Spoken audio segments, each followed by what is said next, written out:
Gone. In the middle of the Arizona desert, a crowd of strangers meet for one purpose.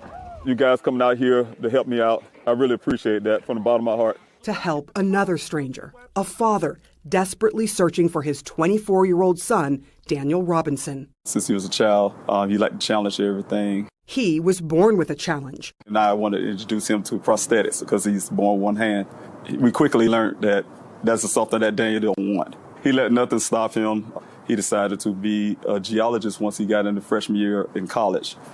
He excelled that, he graduated with honors. Daniel's first job is checking the viability of water wells in the Arizona desert. He loved this area, of course, because of the rock form. You're a geologist, this is the best place to be. But the terrain became a hellscape for his dad when Daniel went missing back in June from his job site.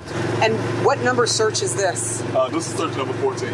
Navigating the dangers in the desert, the Army veteran knows firsthand time is of the essence. When I called the Buckeye Police Department, they told me that I had to wait an extra 3 hours because they had a 12-hour, report time when you can say a person is missing.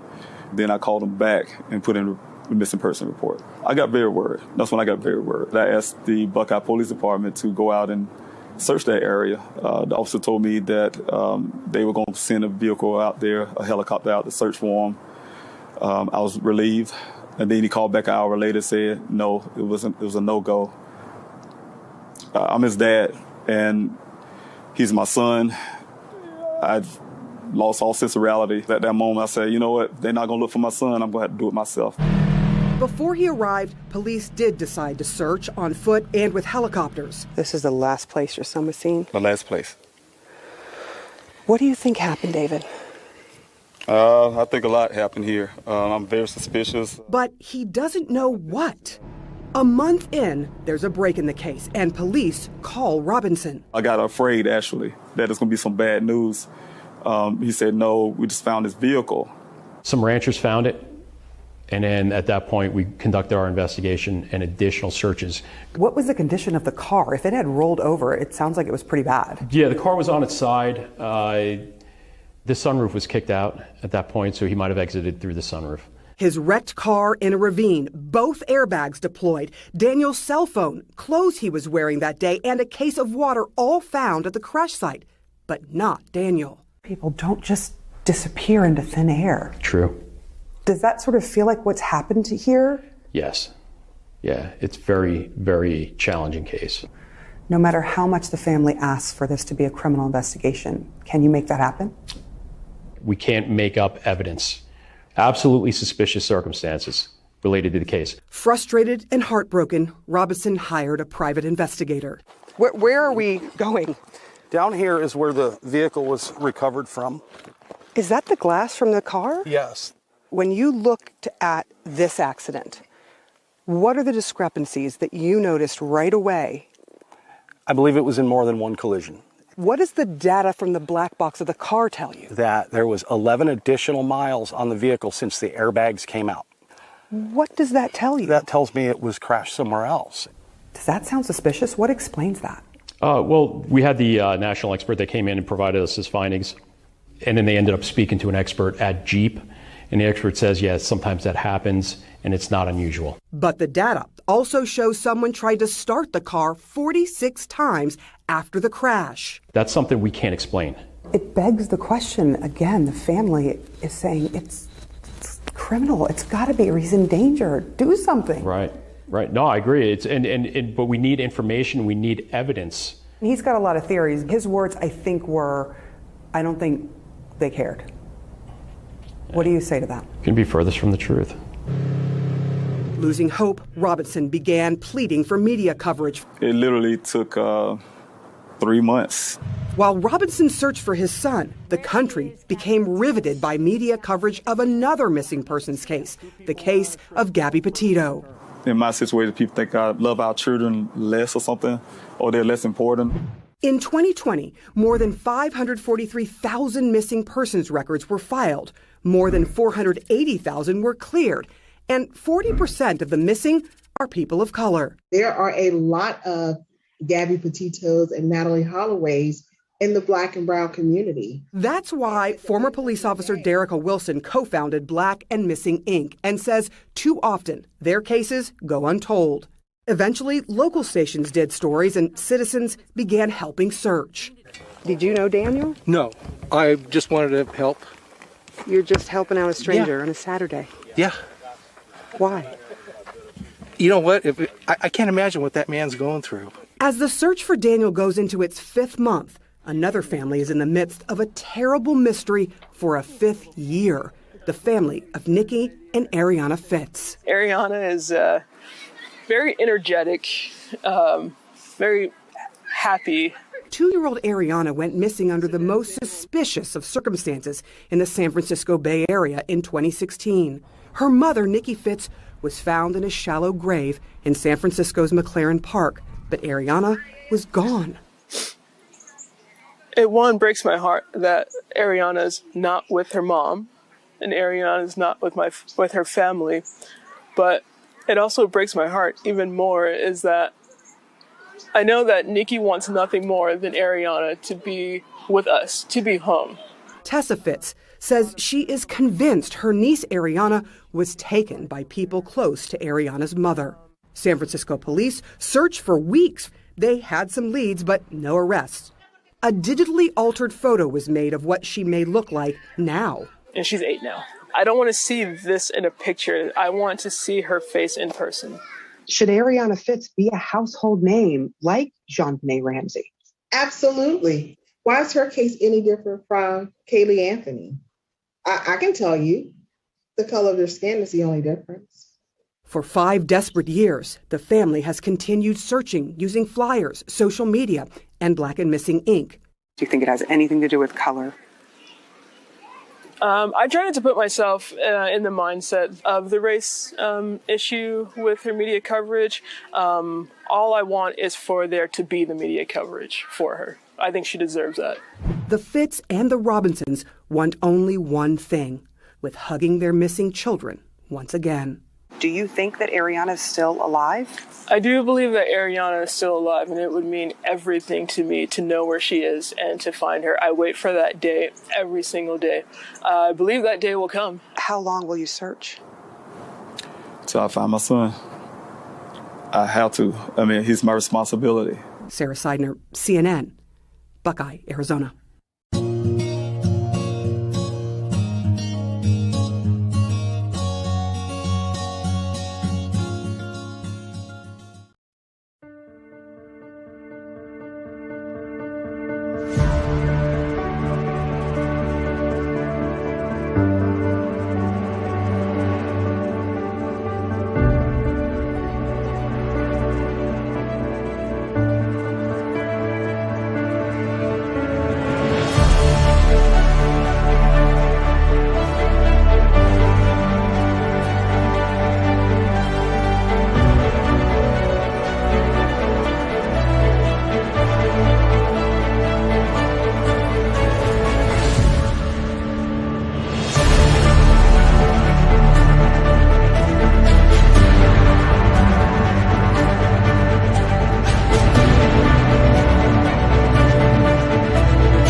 When the lights and camera turn off, I will be here. When the interest and conversation fade, I will be here. When there's no one around, a father will do anything it takes to be there for his son, to protect his family.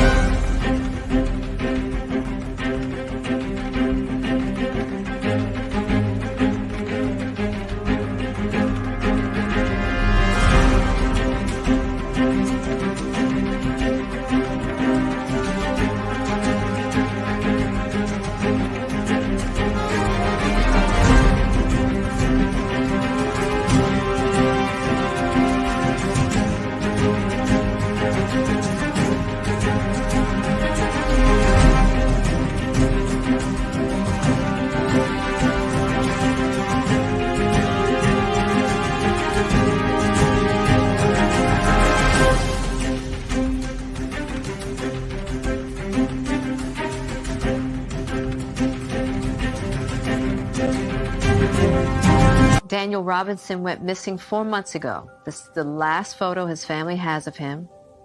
He's a 24-year-old geologist, last seen leaving his job site in Buckeye, Arizona. As the Gabby Petito homicide case garners national attention, another young person has been missing for nearly 3 months, and his family is desperate to find him. 24-year-old Daniel Robinson, a geologist, was last seen on the morning of June 23rd, leaving his work site in the desert of Buckeye, Arizona. David Robinson had only one thought on his mind as he drove the nearly 1,800 miles from his South Carolina home to Phoenix. I had to find my son. And I'm still searching for him. Thank you guys for coming in this morning. I'm David Robinson. I want to say, first of all, happy Kwanzaa. David Robinson, the father of geologist Daniel Cornelius Robinson.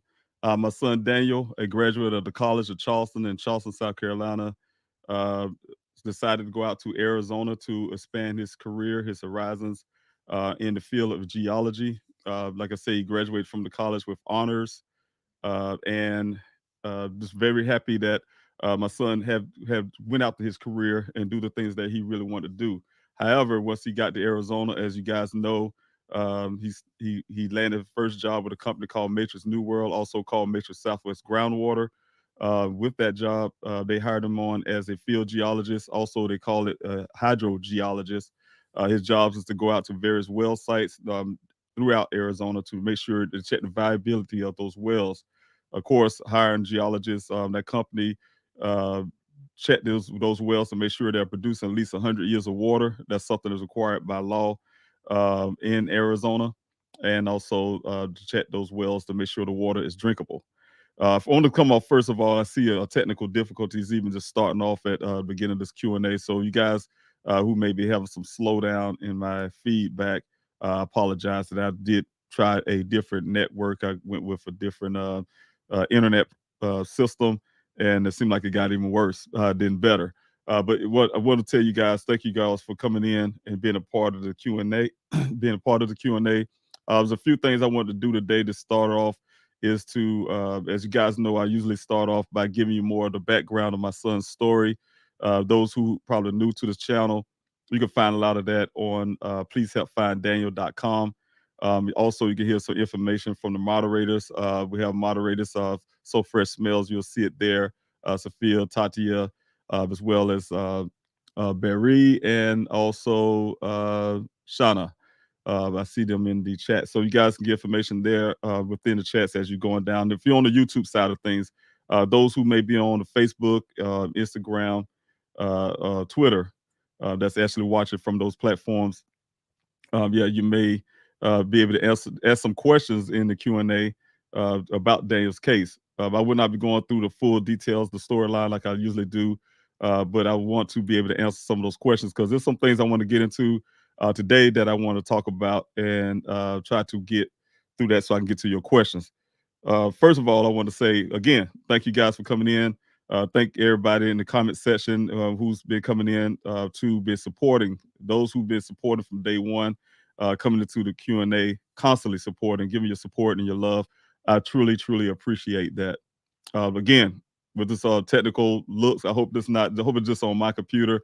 And if you guys are having some good feed, I'm really trying to check that out through some other social networks and see if I'm having that same problem with the feed here. It's very disappointing. That's one of the things I did is went to, like I said, change networks and try to see if that would work for this Q&A. But yeah, I do see it's problematic already. If you guys can hear me, please follow along. Please follow along. I really appreciate it if you guys can follow along. Cha B, thank you so much for being here this morning. I just want to reach out to some of you.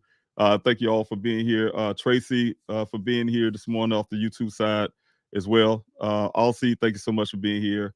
Good morning to you as well. Let's see who else I got. Casey, thank you so much for being here. Thank you, Shauna, for being here moderating, also being a board and team member. Thanks so much, Pacific Breeze, for being here this morning. Hello to you as well. Thank you, Shauna, for putting the information out early.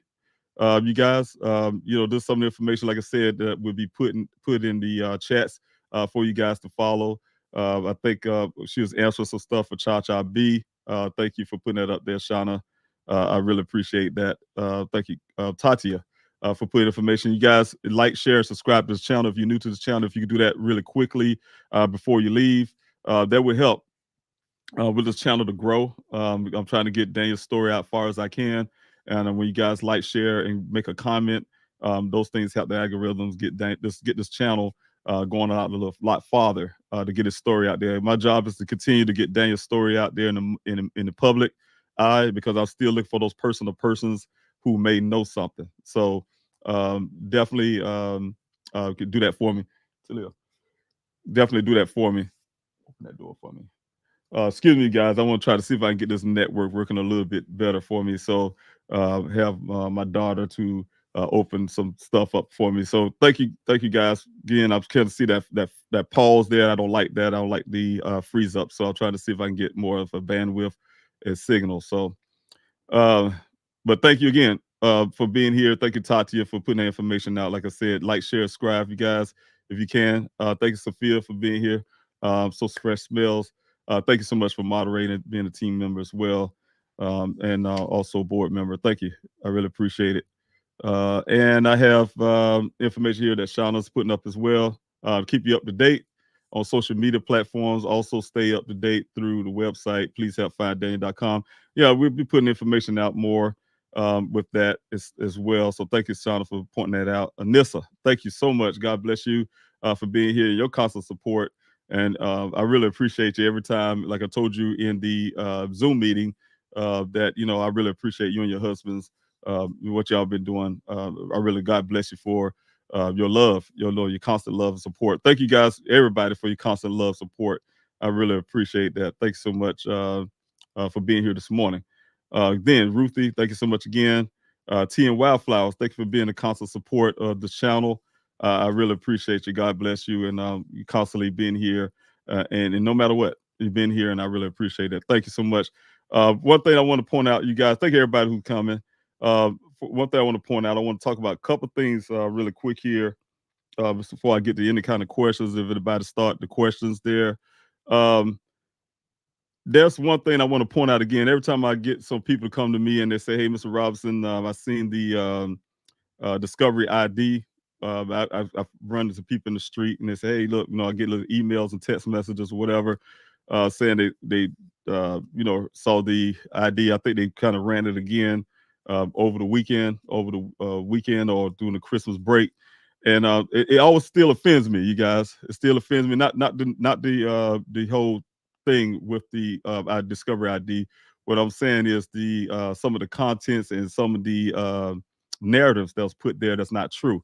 One thing that my job is to find Daniel. One thing is to protect his name, protect his integrity, the kind of person that he is. The person may say I'm biased. I have to be, as a father, I have to be somewhat biased because I know my son. The other part is, like I said, I have protection for my son. I have to protect him. He can't protect himself. But I'm far from saying my son is innocent about everything. So we don't know everything all the time. But I do know the kind of character and person. I can speak for that, saying what type of person he is, his mindset, that type stuff. One of the things that was portrayed again in that piece with the Discovery ID is one of the things that bothered me the most is the portrayal of Daniel's mental state, by his mother and his brother. Of course, I don't really blame Discovery ID, but it's the way that the interview went. It's been characterized. That's been characterized far from the reality of things. So if you his mental state on his apartment as what was put in that piece, it is totally wrong. So what I wanted to defend Daniel in those aspects, because like I said, it's nothing. I think the way the network tried to portray the story, what they're getting from his mother and brother, they went a little far. They put things in a way that Daniel's apartment was very nasty. There was trash all over the place. His mental state that he was going through these things. He was just going through these things, and that's what caused him to probably just wander off and run off, as she may want to try to put that. That's far from the reality, you guys. That's nothing. I want to point out the fact that Daniel's mother had only been in Arizona once. She hadn't been on the ground. I brought her here, brought her to Arizona to do an interview, and that's the only time she's been there. So she didn't really see the full depths of Daniel's apartments. She didn't see what really was going on. So I don't know where those stories come from, but those are secondhand information. Of course, you guys know we didn't have access to Daniel's apartment at first, but I was able to get law enforcement in there first, and as well as my investigator. Things was untouched, so things are exactly where Daniel left it until when on investigation on my investigator side, he's done with his things. We was able to go in there and clean his apartment and pat things up, right? So we can move his stuff out of there. But like I said, I had to put these pictures up again. I didn't want to do it before. I'm doing it again to give you guys a reference for those who have seen Discovery ID, to give you a reference and let you know that no, this is not Daniel. It's not what the betrayal is of that piece. Now, I do like the fact that Discovery ID do bring some more light into Daniel's case and got a lot of people interested in Daniel's case.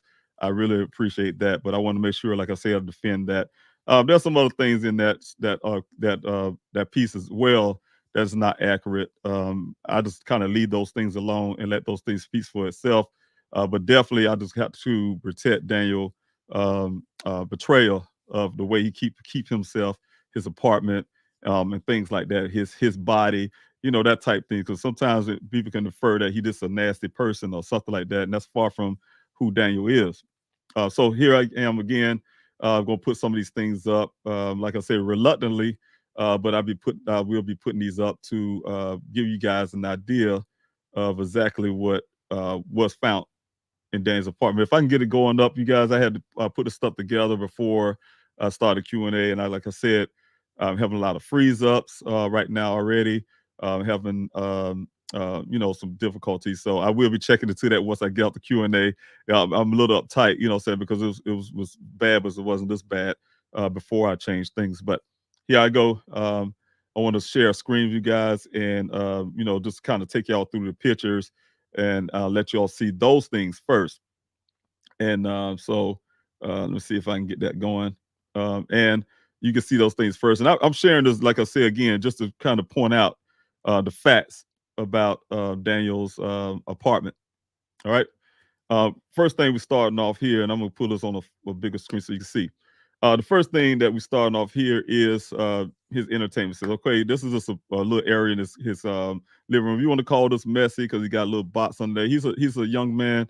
Where I like to say it, a bachelor, young man who's starting off in life. Of course, he's not a girly girl, and he's not, this whole bottom line. This is his television area. You probably can see through a reflection of that television. You can see two people standing there. They're law enforcement.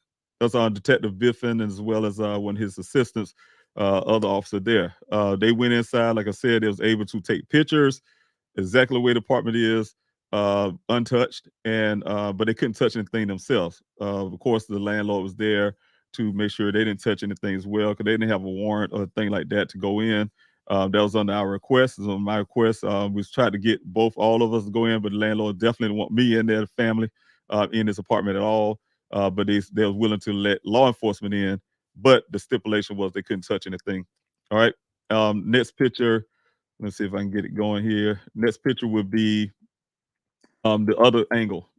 This is the pictures. It's a combination. The picture's gonna be a combination of that's just one picture I show you guys from law enforcement. This picture comes from my investigator. You see his bag sitting on the ground on the floor. He's getting ready to do his thing. He gave me this picture once he was completed. But this is Dane's apartment, exactly how it was when he left. You know, you don't see things in disarray. Of course, you got papers on his thing, but this is nothing horrible. You know what I'm saying? Is what we've kind of probably been portrayed on that Discovery ID. You see if you look over here, you see the like I say, the bag here. You see the canopy. That's the same canopy that was at Caitlin's house that he was using that night when he spent the night over there. This is the table. Of course, those things I'm sure he used out there. I know he used the canopy out there in his job, and that's the reason why he went back to a place to recover. He needed for his work. There's a little shelf with his little rock collection that he really enjoyed. But some of these other things. But I'm saying, you guys, it is nothing that you see here dramatic. Okay, this is another angle coming back from the other direction. Of course, again, you see my investigator's bag here with his things. You know, the evidence tapes and whatever he's getting ready to do inside the apartment. Just the way Daniel left it, right?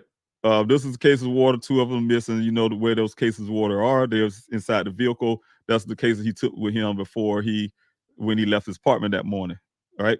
And the cases, these are the leftover cases that he didn't take. His sister bought this water for him. He took 2 cases and put it in the vehicle, head off to work, obviously. Okay, just give you a little portion. I didn't get the whole big thing here, guys. You look really closely here. This is a trash can where Discovery ID would put it as he had some trash bag hanging on the doorknob with, this food like it's about to burst out or whatever the case may be. Very offensive. Nothing like that. Very neat. You don't see nothing hanging out of trash on the floor, that type deal. Let me see if I can get this more full. Yeah, you'll see a thing on the floor, trash just falling out the trash can and things like that. So this is other angles. Like I said, you don't see it hanging out. They put it as he had dishes all in the sink. You know, this is a little leftover water view. Was to see from my angle what I saw when I was in there. This bag right here have a few more bottles of water. Daniel drinks a lot of water. He also had a pitcher of water where he uses a filter here. But in the sink is literally one cup or something out of it. I remember exactly, and nothing else in there. He was getting ready to wash or whatever, a little plate, and that was it. Right? His dish is clean, sitting in his dish rack. None of this stuff. His towels on his stove, his floor clean. So all that things that his mother and those people was betraying as Daniel he has some kind of thing. His mindset was based on that, and it was horrible. And that's far from the truth, you guys. I had to sit there and definitely kind of point that out. Now, when you get to his bedroom, that's one of the parts that was really troubling for me in a sense, because when I first saw it, my investigator gave me the picture, and I was like, "Oh my God, I need to clean up his room." You know, that's from a parent mode. You know, some of you guys, I know you're parents, and even though Daniel's a grown man now, my mind went straight to parent mode. Man, you need to clean this room up. I didn't see what my investigator saw. He saw something totally different. He didn't see that he was keeping his room nasty. He saw it as somebody was in there searching for something, and he pointed out every detail from an investigator standpoint. Why? We may look at it from a layman's term, like I have, and I didn't notice it. Like I say, I'm looking at it from a parent's way, and I look at it being messy. He looked at it and he pointed out each details. And I have more pictures, guys, that I can't show you because it's part of the investigation, but that would show that somebody was in that apartment. But it also go along, as you guys, as I told you before, goes along with what the Tempe Police Department found through his electronic. They have this computer here. This is a computer from Dane's room. Of course, he have a Bible sitting over here. Of course, he has this little thing that he used.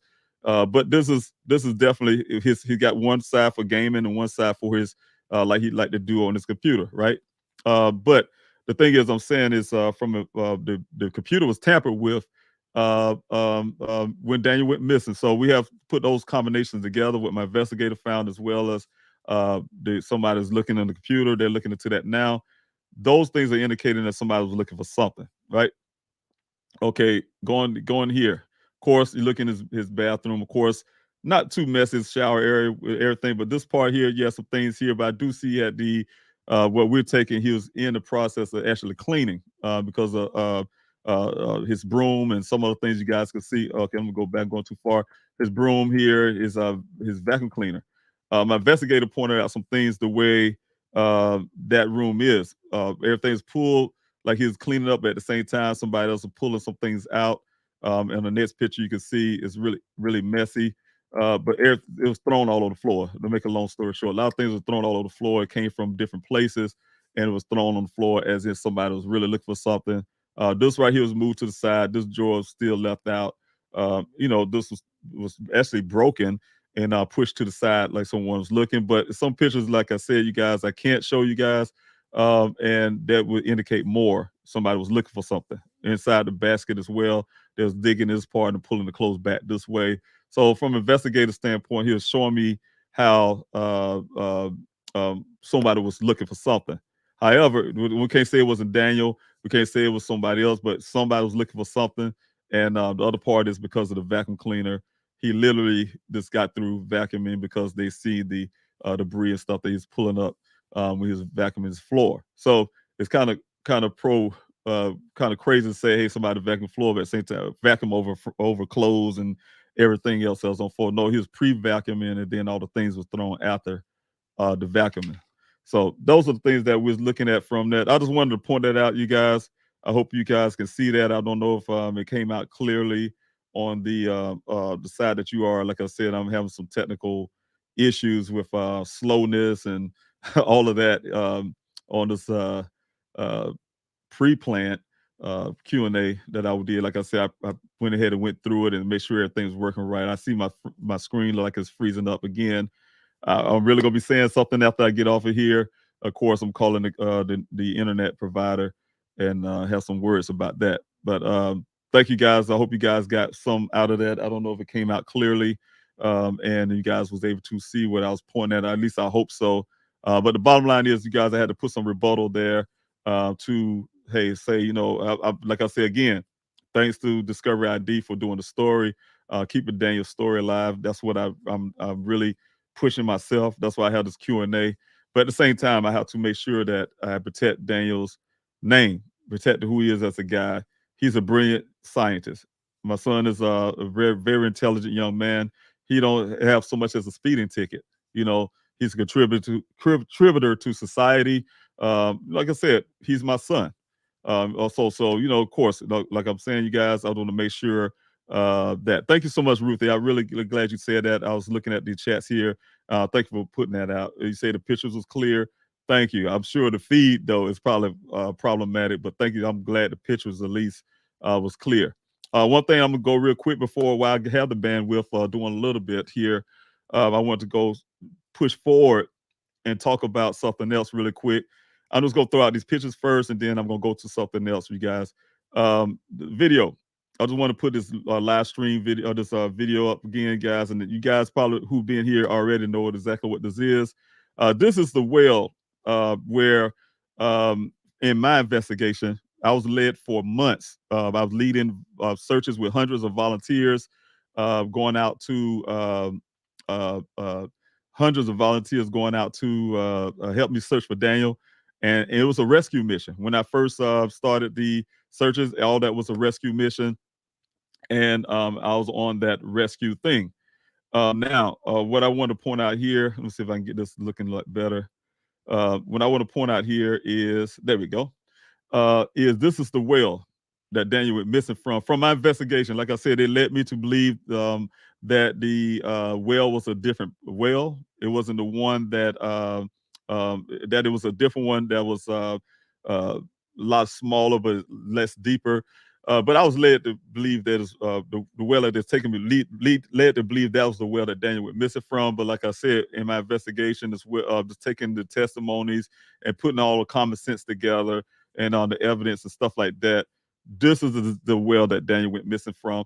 And it was last seen from. That's what I want to put. I won't say missing from, but last quote seen from.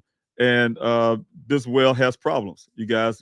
As you know, this well has been searched with my demand, if you want to put that, by the Buckeye Police Department almost a year after Daniel went missing. And that happened because I sent the letter out, and I told you guys I invited the Buckeye Police Department out to my searches twice. And they came out twice. The first time they came out to a search, they came empty-handed. I didn't need extra people on the ground. I had volunteers out there with me. I didn't need them to walk with their hands in their pocket or ride in their vehicle like they did just to be observant. I needed them to bring the resources. I had a list of resources that they didn't bring, so that was useless on that first search. Second search, pretty much the same way. The only resources they brought with them at that day was the razor that they was riding in, and some radio communication to try to help the owners, well, not the owners, but the workers of those wells, to move some equipment out. That's it. They didn't do anything, but they gave me empty promises. That day, the second time I asked them, and that's in January this year, guys, asked them to come out.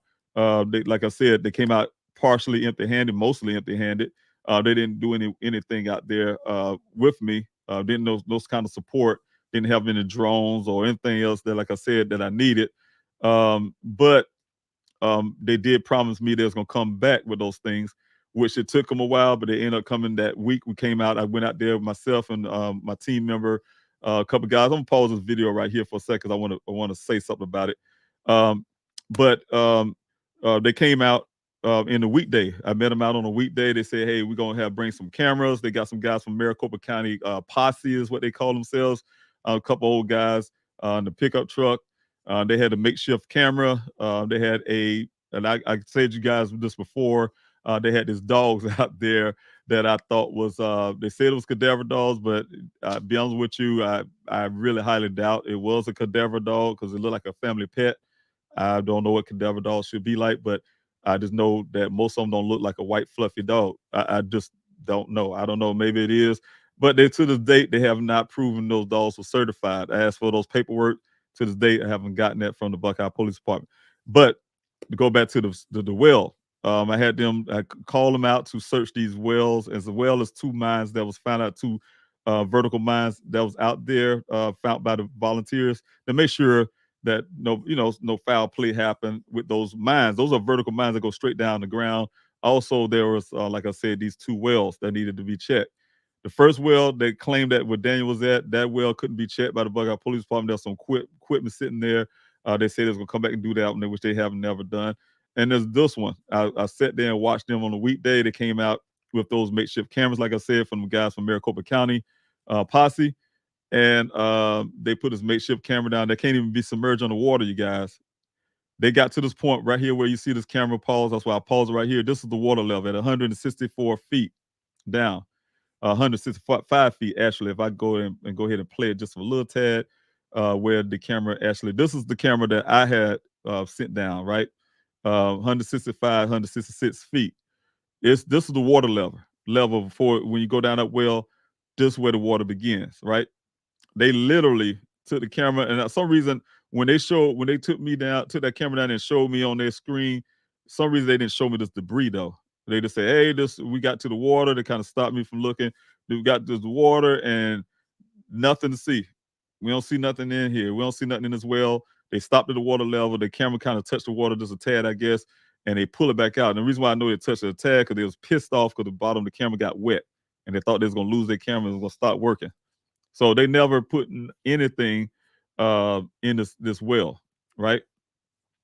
Never went. Well, that's what the Maricopa County policy guys, but brought in by Buckeye. And that's the kind of stuff, like I'm saying, you guys, I call it half police work, half work, right? They go in and they say, like I said, you guys, anytime you can look at anytime you can look at what some for law enforcement, I'm not talking about all law enforcement, was lazy law enforcement, half doing the job, and what could cause people could die, could cause people to constantly be missing for a long period of time. It comes from half work like this. I'm saying, you guys, because what they can do is they could easily come into this point right here, you guys see, and they saw this and they say, "Hey, nothing to see here," and they pull the camera back out, but they can write in a report, "We searched this well," right? And then when you guys read that report, say, "Well, what Mr. Robbins talking about? They wrote in here, they went down that well on such date, blah blah blah." They did. Technically, they did, but this is where they're stopped. So what I'm saying is they're supposed to be looking for your loved one, and they can actually go down and do some half job and put it in paper, but there'll be an appearance that they actually doing some real work looking for your loved one. No, they're doing enough to make themselves look good, to give them some credit, so you guys can read in the reports. That's what I'm trying to say. And much of y'all read in the report and say, "Oh, Buckeye did this, that, blah blah blah blah blah."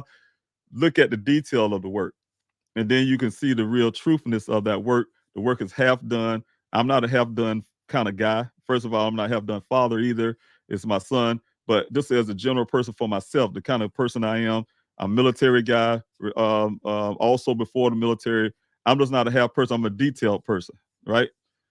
Detail would be to go down in this well and search this well, like search this well. Don't look at the well, search this well. So, of course, I was unsatisfied. You guys, when they did this, I came on social media on this Q&A. Oh, the Buckeye, give them credit. It came out and blah, blah, blah. And the reason why I did that, behind the scenes, you guys, I was pissed because they did shoddy work, half job, took the cadaver dog around the well. And I mean, you guys should have saw this thing. They put the dog, they say it was cadaver dog. They say, oh, he didn't ping on nothing, or it didn't ping on nothing. And whatever, then they put the dog back in, whatever little camper or whatever they had going on, put the dog back in. Oh, it wasn't no real, I want to find if this dog ping on something, right? That type deal. So all this was shady work, shoddy type stuff for me. I didn't say nothing because, guys, I was already saying this about the police, saying this about law enforcement, and I don't want to keep coming off as I'm anti-police, which I'm not. I'm just anti-corruption. I'm anti-laziness with law enforcement and all that stuff. And I'm just going to, especially when it comes to my own son, I'm just not going to just watch them do shoddy stuff and don't speak out about it, right?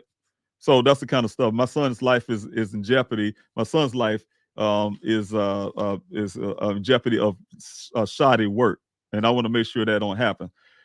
So again, I just wanted to show you this video. This is where the well come down to 166 feet. So you see the numbers there; those are feet. 166 feet before it hit the water. I'm kind of scooted along a little faster because I wanted to show you guys where I need to be. This is some of the stuff that's in that well. Like I told you guys before, who've seen this footage before. In this well is a pipe. I wish I would have put the pictures up so you guys. I said I was going to do that last time.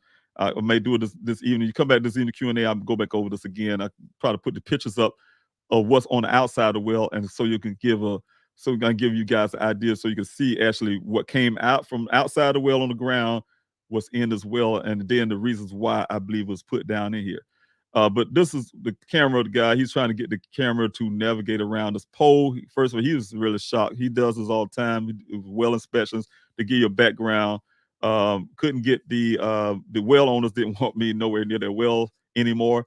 To make a long story short, it was a negotiation. Started off with we got to have insurance to finally getting them to agree to a well inspection. A free well inspection was what got me in, right?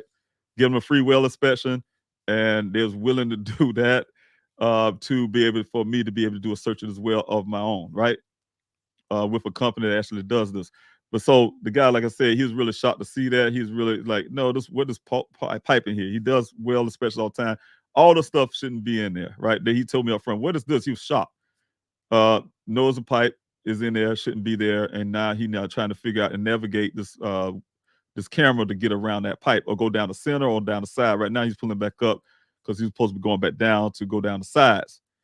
I'm going to speed forward, you guys, because I don't want to go through the whole thing. This will take a lot on the Q&A, but I'm going to speed forward on this video, and I have my reasons why. I'm going to go back down when you get past this pipe, and if I can, let's see if I can get there, and show you guys what's on the other side of the pipe, what's holding that pipe up.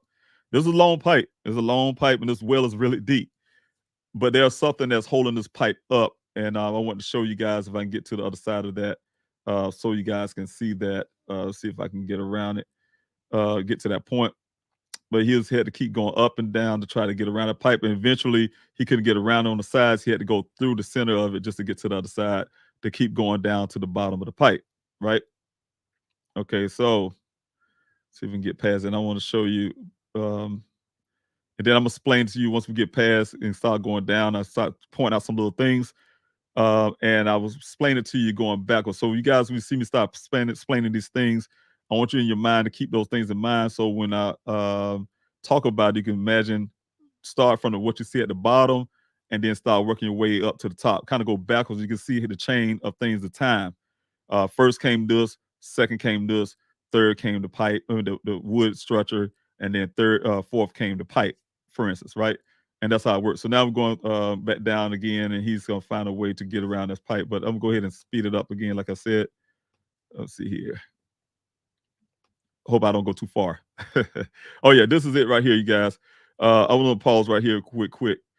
This is a wood structure. See if I can get it go back just a tad. Okay, good. This is a wood structure. I don't know if you guys familiar with kind of wood that's been treated. It can be staying underwater. Same kind of wood like dock wood, wood that you use at a dock, a fishing pier, dock. Those woods that's sitting, and you say, hey, how that wood is staying in that water like that all that time because it's been treated, right? Been treated, almost waterproof. The thing is, it's the same type wood that's used on train trestles in a sense, but these woods was out on the outside where these pipes was lying on. The person threw the wood down in there. I guess thought it was going to go down to the bottom. It didn't, but then they threw the pipe in there on behind it, and what ended up happening, thank God, is that wood stopped the pipe. It actually holding that pipe up in this well, because if that wood wasn't there, that pipe would have went straight down to the bottom, straight down. If it wasn't nothing impeding it, it went straight down. That pipe is heavy. Think about it. I'm sure there's some good weight to it. It's steel pipe, and it would have went straight down to the bottom, but it didn't because that wood actually holding it up. Okay, let me keep going. You can see, but he making his way around that wood structure. He had to come back out because he thought he can go through the side of this pipe, but he couldn't because of wood structure. But we can see that wood structure is holding that pipe up, right? Kind of got it pent where it can't go anywhere. All right, so go faster again. When the next thing you will see him going through the pipe itself, and let's see if we get to the other side. If you don't see the pipe anymore, the wood structure, I'm already past that point. I'm just going forward, you guys. I'm trying to get y'all deep, 340 feet down.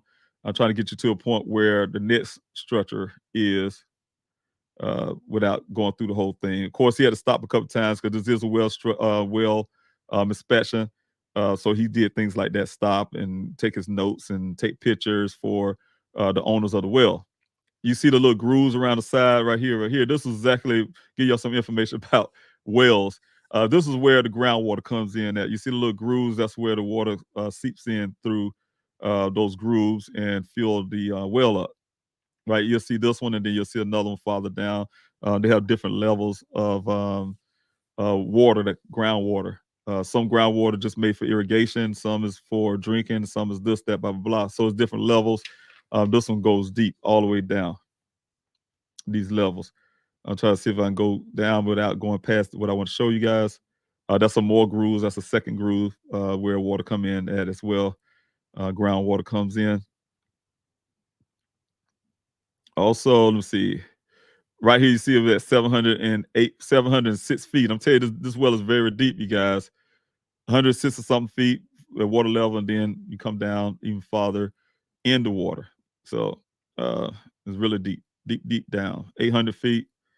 All right, let's see if I can get. I don't want to pass the structure, you guys. I haven't watched the video for a while. Been through it. Let's see here. All right.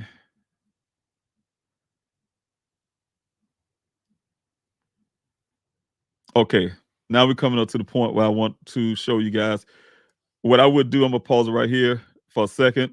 What I would say, give you a little backdrop. If you come in here this evening, I'll show you some of the pipes and stuff that's on the outside of the well, so you guys can get a little bit of understanding where this pipe here come from. You can see the pipe on the bottom left of your screen, where that pipe come from. It's a very long pipe, and that pipe is a fencing pipe, right? So think about it. Okay, now we got the big pipe, the big heavy pipe that's sitting up there being held up by that wood structure. That's two things that have been thrown in, right? Then you have this pipe right here that's thrown in from off the ground level as well. This pipe, like I said, is a fencing pipe. It's very long. It's the long part of the fence, not the one that goes vertical, but the ones that goes horizontal. They're kind of long. If you think about a chain link fence and you got the pipe that goes across and the chain links kind of hooked onto them and things like that. That's one of these pipes, right, from a chain link fence. But that was thrown in here as well. So I keep going here. That's 942 feet down in this well. Deep, very deep down. I'm going to go and skip a little faster because I want to show you something that was on this pipe. As you can see it, as we come down this pipe, I'm going to see if I can pause it right here. If you look here, without going too far, I get close and I'm going to show you from the side. You can see it from here as well. The next thing you see that's down in this well is dirt. Because of that pipe dirt was coming down the side of it. That's why the size of the well looked the way it does. That dirt was even on the side of the wall. The guys looking at the well as it is, that this well probably wouldn't pass inspection because of this, right? Dirt on the side. He was saying, hey, he'll tell me about the bacteria, the metal-eating bacteria and things like that. And all that comes from this trash that was thrown in there. Miles of dirt. So you see, if you look at that pipe right here on the top right corner, that's the pipe going straight down, but you can see the little fencing part. That's the part I'm telling you. Like if this pipe was above ground, it was a part of the fence. Like I said, it'd be going horizontal. But that piping part, the other pole that goes vertical fits into that. So it really not be standing up this way, it'd be turned the other direction. And that pipe, that part that's sticking up with the dirt on it, would be facing downward. And then the pole kind of hooks into that. But what I'm saying, you guys, this was put in before dirt, right? Because the dirt is settling on top. So, if you was to drop some dirt on something, and, of course, and you're trying to get down the bottom, it's going to collect right there before it hits the bottom. So that's what another indication of a lot of dirt was thrown in there. You can still see the dirt floating around as things are getting disturbed. The dirt that's on the sidewall is starting to fall down as well. All right, so he's going to get to the side of it, and then you can see the dirt mound a little better. It's one of the things I wanted to point out.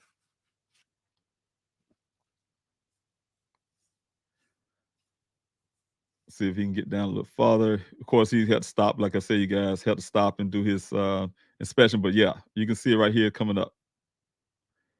He's going down the side of the pole. He wanted to see it himself. And there we go. Dirt mound. Dirt mound, you guys. The dirt been put down in this well, and it collected there, right? So that lets you know that the pole was there first. Dirt was thrown down to cover something up. And you guys, when I'll show you on the ground level this evening, you come back to the Q&A, I'll show you the dirt pile where this dirt most likely came from. You can see the dig marks and all that kind of stuff. It's a big mound of dirt sitting outside on the ground level of the well. That dirt was put down into this well, right? After this pole was done. We go a little farther down. We almost to the bottom of the well, and I'm trying to see if I scoot a little faster. Going down this pole, and this is where we get down to the bottom of this well. You see the net structure. This part here don't supposed to be there as well. The gentleman, he was trying to figure out what it is himself, 970 feet, like that. He told me all the stuff shouldn't be down in the well. None of the stuff should be in the well. He can't even identify that. But then you see right here, I want to back that up right here. Guys, you look straight down here in this little area. I can't, if you guys can see it right on the right side, right on the bottom half of that. We're trying to look at the angle of that to make sure it's not a shadow, that pole, that's whatever that is sitting down in there. But that little disc area, that little white clear disc area, that's what we consider as possibly being a human skull. And those are the things we was trying to look at a little farther, right? And that's what I was trying to get law enforcement to look at. Some reason why they want to ignore me. I try to get the FBI involved with this to resume as well, but they seem like they're trying to ignore it. I try to put it out into the media, you guys. That's why I put on the Q&A. Nobody really taking hold to this, right? This is some of the suspicions, because you got to put a whole narrative together. This guy said my son was missing from this well site. He just took off, right? He didn't say this well site, blah, blah, blah. He didn't tell me which well site, to be honest with you, from his perspective. But the way I came to believe that the other well site was the right well site is because when I first started my first search, my very first search, you guys, let me put my face up here real quick and then I'll go back to that. But the very first search, I very anxious to see this well site for myself. And the first thing I did is when I got there out the Sun Valley Parkway is I was following Daniel's boss. He was in the lead. I see the thing feeds going out again. But he was in the lead, and you guys, and he was the first person to say, hey, yeah, I can take you to this well. And then once we got to Sun Valley Parkway, we stopped at the gate. That's when he appeared to be lost. Him and Daniel's friend from the job. Seemed like he was lost. Really trying to figure out. And he was looking at some paper. Trying to. And then we went down. We made the wrong turn. We went straight and missed the junction to go north. Then we had to back up, and we finally started heading up north. And then we went to this little area. He said, "Oh, this is where the well site is." Went to the area. Turned out to be a corral. It was racking around there, cow poop all over the place, but it was a corral before you get to the well sites, right? Later on in my searches, because first I was believing that's a well site. I said, "But where's the well?" We couldn't find a well. Then we kind of went down through a little trail or whatever, and then they said, "Hey, this is well." So all that time from that point, they said, "Hey, this is well where Daniel was at." So all that time I was telling everybody and believing that story. That's where the well was, based on these guys who didn't know. But then when I look at the investigation, I did the interview with Ken, listened to his story, what he put in the reports, as well as what he told me personally. Like I told you guys, 1 mile west, 2 miles north. Later on, I had to do the foot measurements myself, the drive, and the 2 miles north would take you to this well site here. Okay. So it wouldn't be the well site that the job matrix pointed out. It'll be this well site. And if you put that storyline together and you see what's really going on, this is the well site that had the suspicious items in it. This is a well site that have event of possible cover up or something been dragged down there and been held down with all this heavy stuff. The way I take it, right? And then throw dirt on it to try to think they can cover it up, as well as there's going to take a big pipe down there to make sure things stay that way. But like I said, the wood, for instance, got enlarged. That's my theory, right? That's my theory of events that happened in this well. Rather it had some association with Daniel or not, I really believe that this well need to be checked out because of, you guys seen that my search had recovered human remains, right? It could be anybody. Let's say this don't have anything to do with Daniel. It could be somebody being some crime being covered up. That's what I'm saying. So that's the things I want the FBI to be looking into. Why do I have to do this kind of police work? Because law enforcement seem not to be doing. Maybe sometimes I look at it, I laugh to myself after I've been angry about it. When Buckeye said, when they called the FBI in to do a case briefing, the guys that they did behind my back, even though my attorney and I requested to be a part, they did it behind my back. And said that the FBI said that, Mr. Robinson, you're doing such a good job on your own. We don't need to come in. Maybe I am doing a better job than Buckeye. I really believe I am. Like I told you guys before, a lot of things they took credit for is something I have done myself. Not just myself, but the volunteers that's with me. So, that's the kind of thing. This is police work, right? Doing an investigation, going, that means sometimes you have to go like I have when I found this well. Really did part of my investigation. I had to get on the ground and follow the story. Listen to the story. What the person said. Listen to the story, see if it makes sense. The stand left of tracks don't make sense. The rain, he followed Daniel tracks based on the rain. That don't make sense. So you gotta listen to the story. The guy said that, for instance, with the rain, I knew it was Daniel's trap because everybody else's traps was washed away because of the rain. Well, why not Daniel's trap being washed away? You been at the well site after it been raining. It been raining. He drove off. Why everybody's traps washed away, but Daniel's didn't, right? It don't make sense. The story just don't add up, right? But like I said, law enforcement have a tendency, depending on who the person is, and I'm not going to say it just that way. They take it as a gospel, as Shiro Nation would say, and just went with it without vetting the story, without vetting the truthness to it, whatever. He said it, it's got to be true. That type deal. Not calling nobody a liar. All I'm saying is vet the story like I have. And when you vet the story like I have, it's something that don't add up. It's not right. Right? So those are the kind of stuff you get, you guys. What I see here on the bottom as well. And I just wanted to point that out. This is not what the whole Q&A is about. I want to go into something else in another area. This is the bottom well. To make a long story short, you guys, this is the bottom well, 970 feet. It goes a little deeper, of course, when you touch the bottom.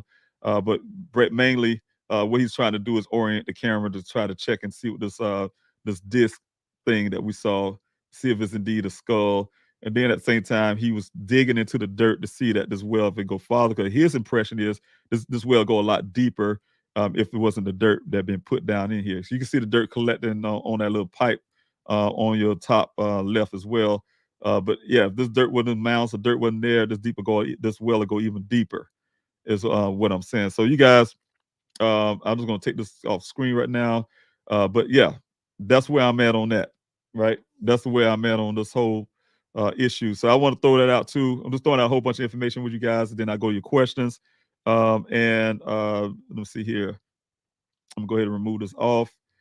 See if I can say something to Bam. And I have one more thing I want to put out.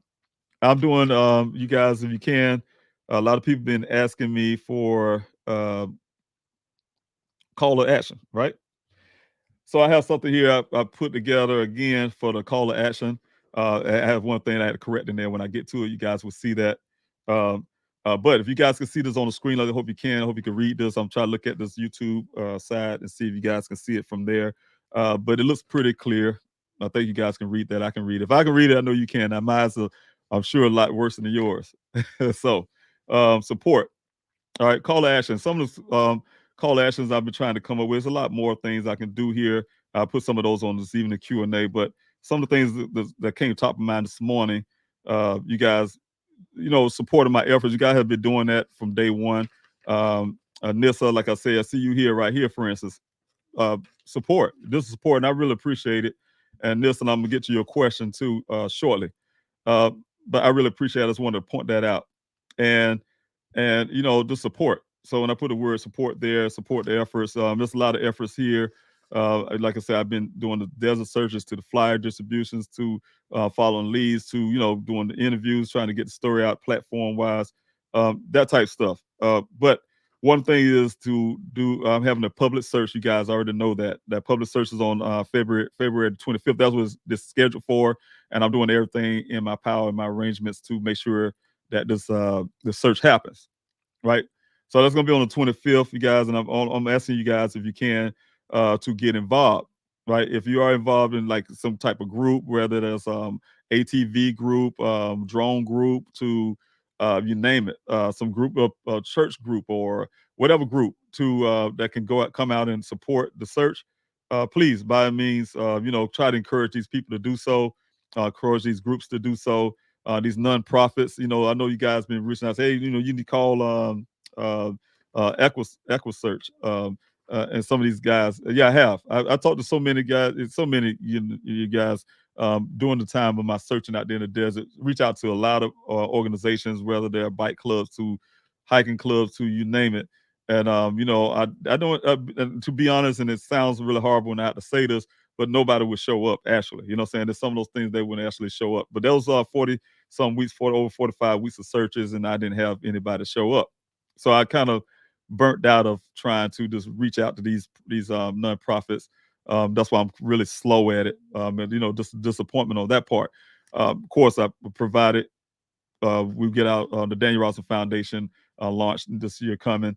They'll be providing some of those kind of things in the future. So to be able to help families as well. But if you do know some, and you do have a part of those groups, and they can come out and support. I need the numbers, you guys. I need the numbers out there. Of course, I explained it to y'all last week. I need the numbers. The owner's been trying to push me out that area for a long time. This time last year, I thought it was going to start the breaking the ground in January. That's what they told me. Hey, you need to get this search done before this time. That type deal. So I put some hard searches, some hard line searches out in that area where they broke ground. Now it's actually broken ground now. Thank God I was able to get volunteers out there on that line search to do that. We didn't get all of it, every detail of it, and I'm really disappointed. But we got most of it, the majority of it. We did the whole thing, but we didn't go the second time and the third time majority of it because we didn't have the numbers. Like I said, I didn't have the numbers on the line search, so it did the best we can.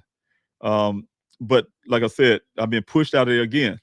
This time the meeting I have with the owners and stuff, they pushed me down to one search. Hey, we allow you one more search in our land. That's it. You can't come back no more. Basically, right? They ain't said it in those words, but that's in other words, right? I think I half committed to that. I didn't total commit to that. I've been honest with them. I said, yeah, I can agree with that, just so you guys will not reject the search that I'm doing in February. However, I cannot say what we'll find. If we find something that might linger us there a little longer, I don't know. But that's why I need the numbers, you guys. If you guys can please try your best. If you can, help me out for some call to action to try to get people out to the search on February 25th. I really, really appreciate it. You guys, the information will be on policehelpfinddaniel.com. I'll be talking about it here on the Q&A.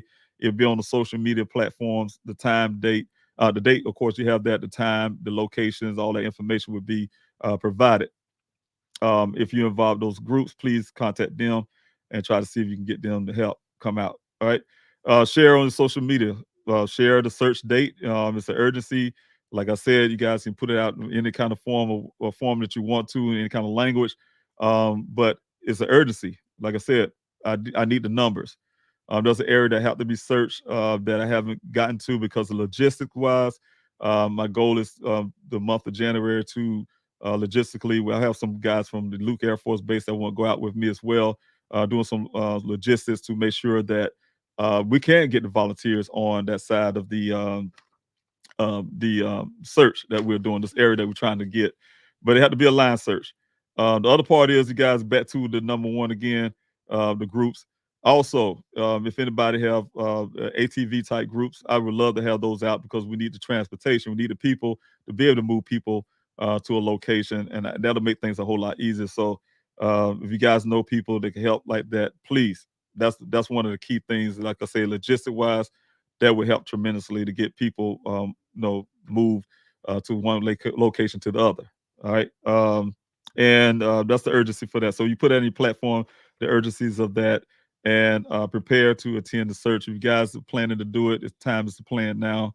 And here in January, that's some of the language I like to put too, as well as, hey, you guys want to attend the search, please plan now. You know what I'm saying? And I'd like to see you out there to be able to part of the search.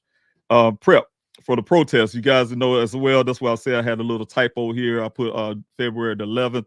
Actually, it's on the 18th. You guys, that's my scheduled time that I want to do this protest. And you guys know what the protesting for is Justice for Daniel. You guys can share this event on your social media as well. Try to promote it. You guys who's locally in Arizona, be at the Maricopa County Sheriff's Office is what I'm going for. And, you guys want to be a part. Some people come from California, wherever you're coming from. I really appreciate it if you can show up. If you want to come out to support that protest. Because, the hashtag, you guys, you can put that on your social media. Hashtag Justice for Daniel. I want to start putting that out now. Hashtag Justice for Daniel. Justice for Daniel. I'll be doing that on my Twitter. And I'll be talking about that a lot on Twitter, the upcoming protest. I'm hoping that it had to lead up to protest, but that's what I'm planning for, you guys. I'm getting the permits and all that kind of stuff. But I hope it lead up to the point just by you guys putting up the hashtags and putting up the information. Maricopa County, take this case, whoever, to make sure this thing happened, then I can cancel this protest. But what I'm doing now is going forward with the protest and getting all the elements in place to have this protest. I did have one person here on the Q&A. My team did mention it to me again. I can't remember the name. You guys, please forgive me. But there's some folks that I will be contacting who would like to, or who could possibly help me with this protest. So I didn't forget about that, you guys, the holidays and everything else. Being home in South Carolina, to spend time with my family, kind of make that some things get past me. But yes, also in preparation for the protest, I was like, you guys, continue your calls, your emails, and, if you're writing, whatever you do to the Maricopa County Sheriff's Office, and, demand that they should open up this case, open up this investigation for Daniel. Like I told you guys in the Q&A before, my son went missing in Maricopa County. He just didn't go missing just in Buckeye. He went missing in Maricopa County. Maricopa County encompasses everything when it comes to Buckeye, when it comes to Goodyear, when it comes to some of these other Tempe, Arizona, Phoenix, Arizona, all that is in Maricopa County, right? All these little cities. That's Maricopa County. That's the jurisdiction. My son went missing in Maricopa County's jurisdiction. Sheriff is on, calling him out. He can take my son's case, no problem. He can do it. It's just that he don't. If he don't do it, he just don't want to do it, right? Because he told me himself that he just didn't want to appear. I don't care what you want to look like, but that's his feelings. I don't want to appear as the bitch sheriff coming in taking over something. He can do that, and he need to do it, right? That's what I'm calling for him to come in and take exactly what he said he don't want to appear to do is what I'm asking him to do, right? So that's the kind of language you guys have. If you guys want to reach out to, if you do, to the Maricopa County, the information is right there as well. Investigation to my son's case. That's address is 550 West Jackson Street, Phoenix, Arizona 85003. You guys, if you want, you send a letters and stuff like that. Phone number, you guys can see it there, 602-876-1000 for the phone number to reach out to Maricopa County. Make signs. On that date, if we make it up to the protest date, what I will be doing is bringing posters and markers and things. If you guys want to be a part of help making those signs, come early. The date that I would put out there, I hope you guys can come like an hour early or two and start helping me, put these signs together. If you guys want to bring your own signs, that'll help as well. Protest signs is what I'm talking about, you guys. This protest would be mainly about my son for my behalf, but if there's some elements that come in as well, to protest about some other situations when it comes to disparities, for instance, or whatever the case may be, or injustice or whatever, we can include that as well in this protest. But like I said, I will be having those things there for you guys. You come early, so look out for the date for the time. We have the date, but look out for the time. And if you guys can come early, I will put that information out as well to make those signs. Urge the local news media, you guys that live in Phoenix or live in some of these area Goodyear, or like he's saying Goodyear, I can't think of the other ones in between. But it's a lot of Surprise and all these other little cities. Reach out to your news outlets. So I'm reaching out to them, but I would like to see them see the interest of the people asking the same thing, and then they come out. That's also with the searches. I want to throw that out too for the searches, you guys. The same thing. Hey, they need to come out to the searches and put some coverage about Dan's case. That would help. That would help to get Dan's story out even farther. They see our actions out there in the desert, and they put it in their newscast, and that would help us as well. Number two, information and outreach on the Best of the program. You guys know I've been trying real hard to get that going. The Best of program has been moving really slow. I don't have much participation. I'm really trying to get better at marketing the Best of the program, meaning that I'm trying to get more information I can out there about it. I've been given a lot of ideas from people who have been coming to the Best of the meeting, and I'm trying to implement those. One of the biggest things I think is reaching out to more people to let them know I have an Ambassador program. And maybe there's some people that actually want to be a part. And you guys can come, like I said, even tomorrow. Those who listen to me now, we have that meeting tomorrow afternoon at 5:00 p.m. That's Arizona time. That's 4:00 p.m. If you're in California, for instance. And that's 7 p.m. if you're on the East Coast. But yeah, come out to the meeting and learn more about the Ambassador program that I have. And it's important. You know what I'm saying? So that's what I'm saying. If you guys can really, by all means, the Best of program helped me get Dan's flyers out. You guys know I've been putting out thousands of flyers all over this country. And it's been because of your help. Mainly because most people have been asking for those flyers. They've been going to please help find Daniel at yahoo.com and requesting these flyers and getting your information. We've been sending these flyers out to you, get them out there in the streets.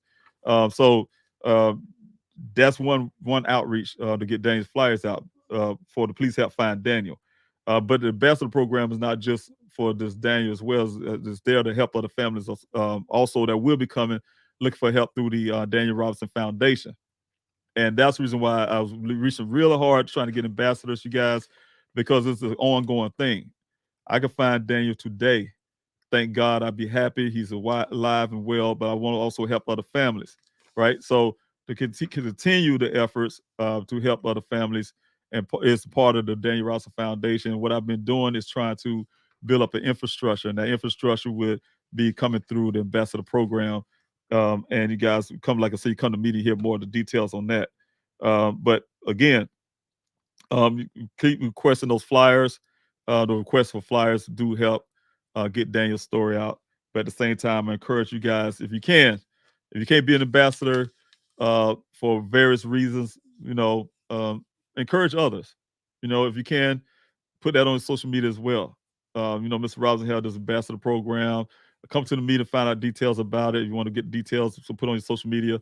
But the outskirt of that is I need ambassadors who are willing to be responsible to help get these flyers out, wherever city or state you're from. Get these flyers out. And that's very crucial to any investigation. It's crucial to any person that's missing. Like I said, the narrative that I like to put in is somebody was riding down Sun Valley Parkway, for instance, in a U-Haul truck or wherever, or in a vehicle leaving town because they moving to another city, and they saw something or heard something that day, and now they live in Wyoming or they live in Maine or Delaware, if anybody know where that's at, and also Florida or something. And they see this flyer just pop up, and then something jog in their memory, say, you know what, I seen something. And they listen to the story, they hear the story, and they say, I've been past that day, and I remember something. And that might be the key thing to get the answers that we're looking for. And that's for any family. So we get those flyers out, and that'll help with any family. But those are things, you guys. And I encourage you guys to come out get other people, like I said, to come to the Zoom. And those are things I wanted to put out for this Q&A this morning. Now we'll go back into you guys, if you have any questions and things like that, or things you want to talk about in the comments, I would go in the comment section and look for those. Like I said, if you have those, I definitely would be appreciative to answer those questions. But I'm going back here and go back up as far as I can. I hope I didn't overlook anybody's questions, because I do see a lot of it there now. But I will be coming down just looking for questions, and I may be putting in a few. I might be able to put a few comments in as well as I'm coming down. So if you guys have any questions, you know what to do. Put a question mark before your question, the word question before your question, or a capital letter Q, the word question, or question marks before your question. Those things will help me as I'm coming down to see your question, and I can get to those. So thanks so much. And thank you again, PM Channel. Hello to you as well. I appreciate you coming in this morning on this Q&A. Let's see who I got here. Angela Myers, thank you so much for being here. Good morning to you as well. Good morning to you too, Christina, from the Facebook side. Thanks so much. I'll follow you until your baby boy's return. Thanks so much. I really appreciate it. He reminds me so much of my son. So this tears at the heartstrings. Thank you so much. So much prayers. Thanks for your prayers and everything. I really appreciate you for coming in from the Facebook side. Thanks Pacific Breeze as well for being here this morning as well. Any media who puts out a segment should check with you first. Yes, and that's the thing. I'm not taking away, and I want to say this real quick too. I'm not taking away from Daniel's mother. Of course, Daniel's mother is his mother. She's in pain. She's hurting, and you got to take it from a mother's perspective. She's taking things in her own way. But the thing is, I'm saying, you guys, I'm not trying to bust them down or make them look bad and thing, but I had to stand up for Daniel. I think that when they did the interview with these people, they did not check facts first. A lot of the things they're saying based on emotions or what they thinking or they feel or whatever is not based on what was actually on the ground, the hard physical things. So when you say something about Daniel's apartment and relate that to his feelings and is not accurate, now I have to say something about that. So being that I'm the one on the ground, I'm the one in Arizona, nobody's, you don't see me swelling with family members, no matter from my side or anybody's side, family members in Arizona coming down to search for Daniel and stuff. I am a father, and that's what I'm doing. I can speak for myself. I can't speak for family members. I can't speak for his mother. She and I divorced. I can't speak for his siblings. I can't speak for anybody but myself. You guys, I'm on the ground actually doing the work, and I just want to make sure, like I said, when I'm doing the work, I don't make sure that work is not being portrayed in the wrong way. So what I'm saying is Daniel is not suffering from him having a history of, you can tell he's suffering. The way it was put is because of the way his apartment is or something. That's far from reality. So I just want to make sure I point that out. I don't know where that came from, why his mother, brother may feel that way. But it could, like I said, it could have came from the fact, like she could have did it from mother's standpoint. Hey, look, I just seen a picture. It looked messy to me. He needed to clean up. Oh man, he was in pain, right? But where this dishes part came from and all that, that's beyond me. That other part, the trash hanging out, that's beyond me. All that kind of stuff. It's really hurtful. When I saw it, I had to just turn it off. You know, it bothered me really bad. It's one thing I just couldn't sit down and watch that without saying something. All right. Larnell, thanks so much for being here, being a part of the board as well as a team member. I really appreciate you, brother, for being here this morning and support. RC, thank you again. Thank you for visiting. You say you visited the site where the vehicle was found and last week. If raised more questions in my head than it answered, that developed area next to the site. I'm not sure what it is, but you can see it. One thing I want to say, RC, you say you've been there, and I've been there a few weeks. I think it was like 2 weeks ago now. Out there, of course, if you're there, you saw them telling that development, and you saw that we couldn't even get to the crash site right at the point because they had these irrigation sounds. I was kind of curious if you put in chat when you was there. The reason why I say that because the thinking that we have when I talk to the owners and they give me access is that I'm thinking the irrigation pipes that covering the area that we take to get there to the crash site. We're thinking that those irrigation systems going to be actually buried by the time I get back in Arizona next month in January. So if they already buried them, that's great to hear. So I'm just kind of curious if you could tell me in the chats here. I'm come down. I'll look for your name. If you was out there last, did you see those irrigations above the ground? Did you come in through the area near the Cactus Road Junction area, or do you come from a different route? Because those are some of the key things I'm doing right now to make sure I have the route to get to that crash site. So I'll be interested to hear that if you can put that in the chats. I'll be looking for that as I'm looking for these questions. Also, thank you, Shauna, for putting us up as well. Call them out, hashtag call them out. I like that. You guys want to use that hashtag as well. Hashtag call them out. Thank you so much for that. And also, thank you, Aaron, for being here this morning. Aaron Chase, I sent you an email. Thank you so much for all your hard work and being here this morning. Thank you, Anissa. Like I said, thanks so much for your question, and thank you for your support as well, and your husband as well. Thank you so much for you both. Question is, are you getting consistent, reliable tips from through the tip line? Not much, you guys. One thing with the tip line, most things I have been getting is a lot of people's, I'll give an example. They'll say, hey, I think you should go search this place.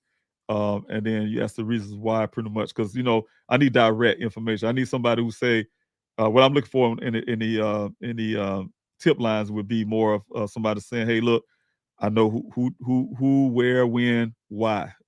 I know specific things, right, about this case. I know exactly what happened and that type deal. This is who's involved or what the case may be, whatever. But what I've been getting is things like, hey, I believe such need to be checked into, or I seen Discovery ID or something, and I don't know that man at the well, his questionable or something, those are not tips, so those are thoughts and things like that. But I get a lot of that. A lot of times. But there are some things that was in the past. There was some things we looked into. When I say we, myself, investigator wise, looked into, and those things didn't really fan out or anything. But we look into anything that's given that would lead us somewhere especially my investigation to lead somewhere to help me understand what happened or if any. So yeah, we're getting a lot of the tip lines been mostly things like that. So hoping the person or persons who really know what happened will stand up. It's called humanity, it comes to a point, why leave this world with something that can help other family person or whatever, or live in this world when this is called humanity, empathy. So some people just don't have it. I understand that. Some people take certain things to the grave with them. I understand that as well. But as a father, as for Daniel's mother's sake and his siblings and all that, families, just want to say, hey, look, we're hurting. Everybody's hurting, And that person or persons who knows something can say something. That's why it's down here on the bottom of the screen. It's a paid tip line, you guys. 24 hours, 7 days a week, live operators take a call. You can remain anonymous. The tip line is so well that if you guys don't want to talk to anybody, you can just text the word tip to it and still remain anonymous. So, it's for that person or persons that could say something to end all of this. Just go ahead and be straight up, man, and just go ahead and clear your conscience if you have one. Just clear it and be done with it, And that's what the tip line is for. It's not for anybody else. It's for that person or person. So thank you for your question, Nilsa. Thank you for your support. And let's see who else I got here. Anybody else have any questions? Again, put the word question there first, followed by the word, put the word question there, followed by your question mark, or capital letter Q. That will help me find as I'm coming down. Thank you again, Angela Myers, for being here. That's immaculate for a young man's apartment. Yeah, well, I think, for him, saying starting off, he's a young man. Like I said, he, I guess, impressing nobody is what I wanted to put it out as. He's not impressing nobody. He probably just come home from work, play his game, or watch TV, whatever you do, and he's not, that's starting off in life. It's almost, I call it like a bachelor's apartment, some young man, like you said, immaculate for a young man is his age apartment, probably. Some guys are different. Some might be even more neater. I don't know. But I probably would have been pretty much the same as Daniel when I was his age. So thanks so much, Angela, for that comment. Christina, thanks so much again for being here. OMG, if that's horrible, my kids are living in pigsty. So so you're a parent, you can understand where I'm coming from. The episode really made it seem like he was living in filth, and that's the thing that hurt me the most, Christina, and that's why I keep putting it out so much. It hurts me. It hurts me to the heart, to the core, to see that and that betrayal of Daniel. When I look at my son a lot better than that. I look at him like, because I know him. He, like I said, nobody's perfect. All of us have our own flaws, but mental up here, the kind of character person is. If you guys met Daniel, you would love him. I promise you that. He's a very people-oriented person. I could put tons of pictures up here now of his friends and people he deals with, and they all would tell you the same thing. They got a nickname for him. I'm not gonna say it here, but they enjoy time with Daniel, right? And due to his mental state at the time, and that's what I'm saying. That thing was related to a mental state that was offensive as well. Saying nobody knows Daniel's mental state. We talked to him 2 days. His mother as well said she spoke with him. Of course, you guys heard the little voicemail he left her. He talked to me for 2 hours, 2 days before he went missing. No indication of any kind of mental impairment or of any kind. No depressions or anything. Not the conversation that he and I had. We had the normal conversations as he and I always have. Very inquisitive. What Daniel always do the most. Ask a lot of questions. Tell me a lot of things. Get my advice. Nothing different.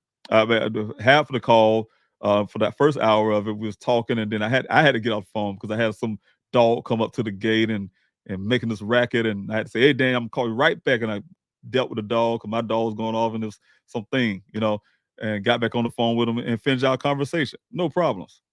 He was even going out that night, So I that whole thing about his mental state for days and all this, I mean, it doesn't make sense. The thing about him staring off an apartment that was weeks before he went missing, how that got in relations with him being missing. He just sitting there staring. I could sit and stare, and somebody had to tell me, "Hey, what you staring off for?" Is that really strange? We literally, when my daughter told the law enforcement that we had to sit there in that interrogation room they put us in and had to strain on anything we thought was weird, and because it was kind of the narrative's kind of put there with us in a way, that's anything that seemed like he was going through or whatever the case the officer was saying to us, detective. And I'm like, you had to sit there and think. You had to sit there and try to bust your brain and come up. My daughter came up with that and they put it in a report. Ridiculous to me. So that's it have no relations to him being missing. But they try to tie those things together. All right. Also, let me see here. Shauna, thank you for being a board member and team member as well as a friend. His place looks like someone resides there. It's nothing like how it's shown on that episode. And I'm telling you guys, The episode raised anger inside of me. I know it did, Shauna. Yes, it didn't. Y'all the aunties. It didn't represent, I guess, who I come to know, right? And that's the truth. That's the truth. And that's the thing, y'all the aunties, right? His adoptive aunties. So, yes, of course. Thanks so much. And thank you, Gia. Everything sounds and looks great. Thank you so much, you guys. These are the feedback I'm getting, I guess. Like I told you guys, I'm having like some technical difficulties. So thank you guys for giving me that feedback. Question from Shauna. Did the detective secure any of those items for forensics work? And that's the thing. You guys, I'd be reluctant to say certain things because I try to protect who I deem at the time as a friend. Also, he's also an investigator, and he did excellent work when it comes to this thing right behind me, this vehicle. Right, find out the information about the vehicle. That's what he does. He's an excellent reconstructionist. Right, I hired him on as that investigative reconstructionist. That's what he does the most. That's his expertise in. You guys know who I'm talking about. My former Jeff McGrath is my former investigator. That's his job, right? He's a as a reconstructionist. However, he also said he can do everything else. So one of the things is he went to that apartment. You guys saw the bag sitting there on the ground, and he told me that morning. I haven't been in that apartment. I gave him the key. He got in there, and he gave me the key when he was done. Right? Gave him the key. He said he's going in to do his investigative work. That's all I saw. Like I said, you guys, I haven't been able to touch anything, move anything around at that point. So he went in to go do his thing. He said he's going to use luminol or whatever called stuff to check for fingerprint or whatever, blood or whatever case may be. Whatever investigative thing he said he's going to do it. To date, I don't have a report on that. So when you ask that question, those are things I've been asking him for months now. The guy got paid, of course. I won't put that amount out there, but he got paid well. And the thing is, I'm still waiting on that type of stuff. Did detectives secure any of those items? I don't know because I don't have anything from.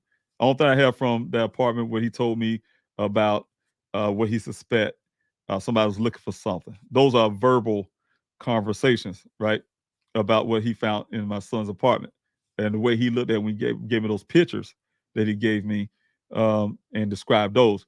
But when it comes to investigative details, I've been asked for a report forever. Guys, sometimes you guys ask me questions. Hey, did he interview this person and got this, blah, blah, blah, so on. I don't have a report saying anything of that. So it's getting to a point where I have to say those things in public because I haven't gotten it. And I hope any other family who have to utilize services will get those kind of reports because those are important. You pay for it. You need those reports to complete what, especially what I'm doing, you guys. I've been investigating. I don't wait on people as well. Like I didn't wait on law enforcement. I don't wait on investigate either. Hire them on, but I was doing my own investigation as well. So I had Buckeye Police Department at first saying it had a case. I never heard the word investigation, but they were handling Dan's case. I had my investigator, Jeff McGrath, doing an investigation right into this vehicle and everything else. He said he had a team. I also had another investigator that's still doing. So he's a private investigator. He's not so much as really hired on, but he helps me out a lot on his own. Right? I'm not gonna put his name out, but he helps me out with things like facial recognition system that he got, and it helped my son into a database. So he's definitely there to this date. And then I'll have one out of Washington State, who's an advisor, investigator for myself, but he's no longer working for me as well. He told me I don't need one at this point. So he still advised me, was advising me at the point until I lost communication. But that's where I'm at right now, you guys. And but I'm saying you guys have definitely, you pay somebody, make sure they, a couple things. Like I told you guys when I put into the last week Q&A, tell you guys, I don't care what a person said. They can say pro bono. They can say this, that. Contract. I learned that from my attorney. If somebody say pro bono, they want to do pro bono work for you, contract, right? Put it in contract, black and white, everything. I don't care. Black and white. They'll protect you. It'll protect them as well, but it'll protect you. So things are what it is, right? So later on, it don't come back to burn you in a sense. So that's what I'm trying to say. You guys put in, for lack of words, but yeah, forensic work. No, I don't have that information, Shauna. So thanks so much for that question. Pacific Breeze, Daniel's computer was used after he went missing. Yes. What does Ellie say about that? Still waiting on that. That's part of the meeting that I had with them last before the Christmas break. Still waiting on that. Those are things. When I heard that in that meeting, that stunned me. I'll be honest with you guys, it stunned me. And those reasons why is because what my investigator, like I told you, only thing I did get from him is that there was an appearance from the pictures show me and what he went through. Appearance somebody was looking for something, right? So they all go together. All right, so they need to look into that. And that's more of what I told you guys before. Tempe Police Department, like I asked them in the meeting, where when it comes to a point where they feel like they have some involvement in my son's case. Because as it stands to date, it seemed like they was throwing their hands off of my son's case from the beginning. Well, he's a resident of Tempe, but since you're missing the word White Tank Mountains, you need to call Buckeye Police Department, right? No, we can't go do a welfare check, right? That's before I even told him about this. Couldn't do a welfare check.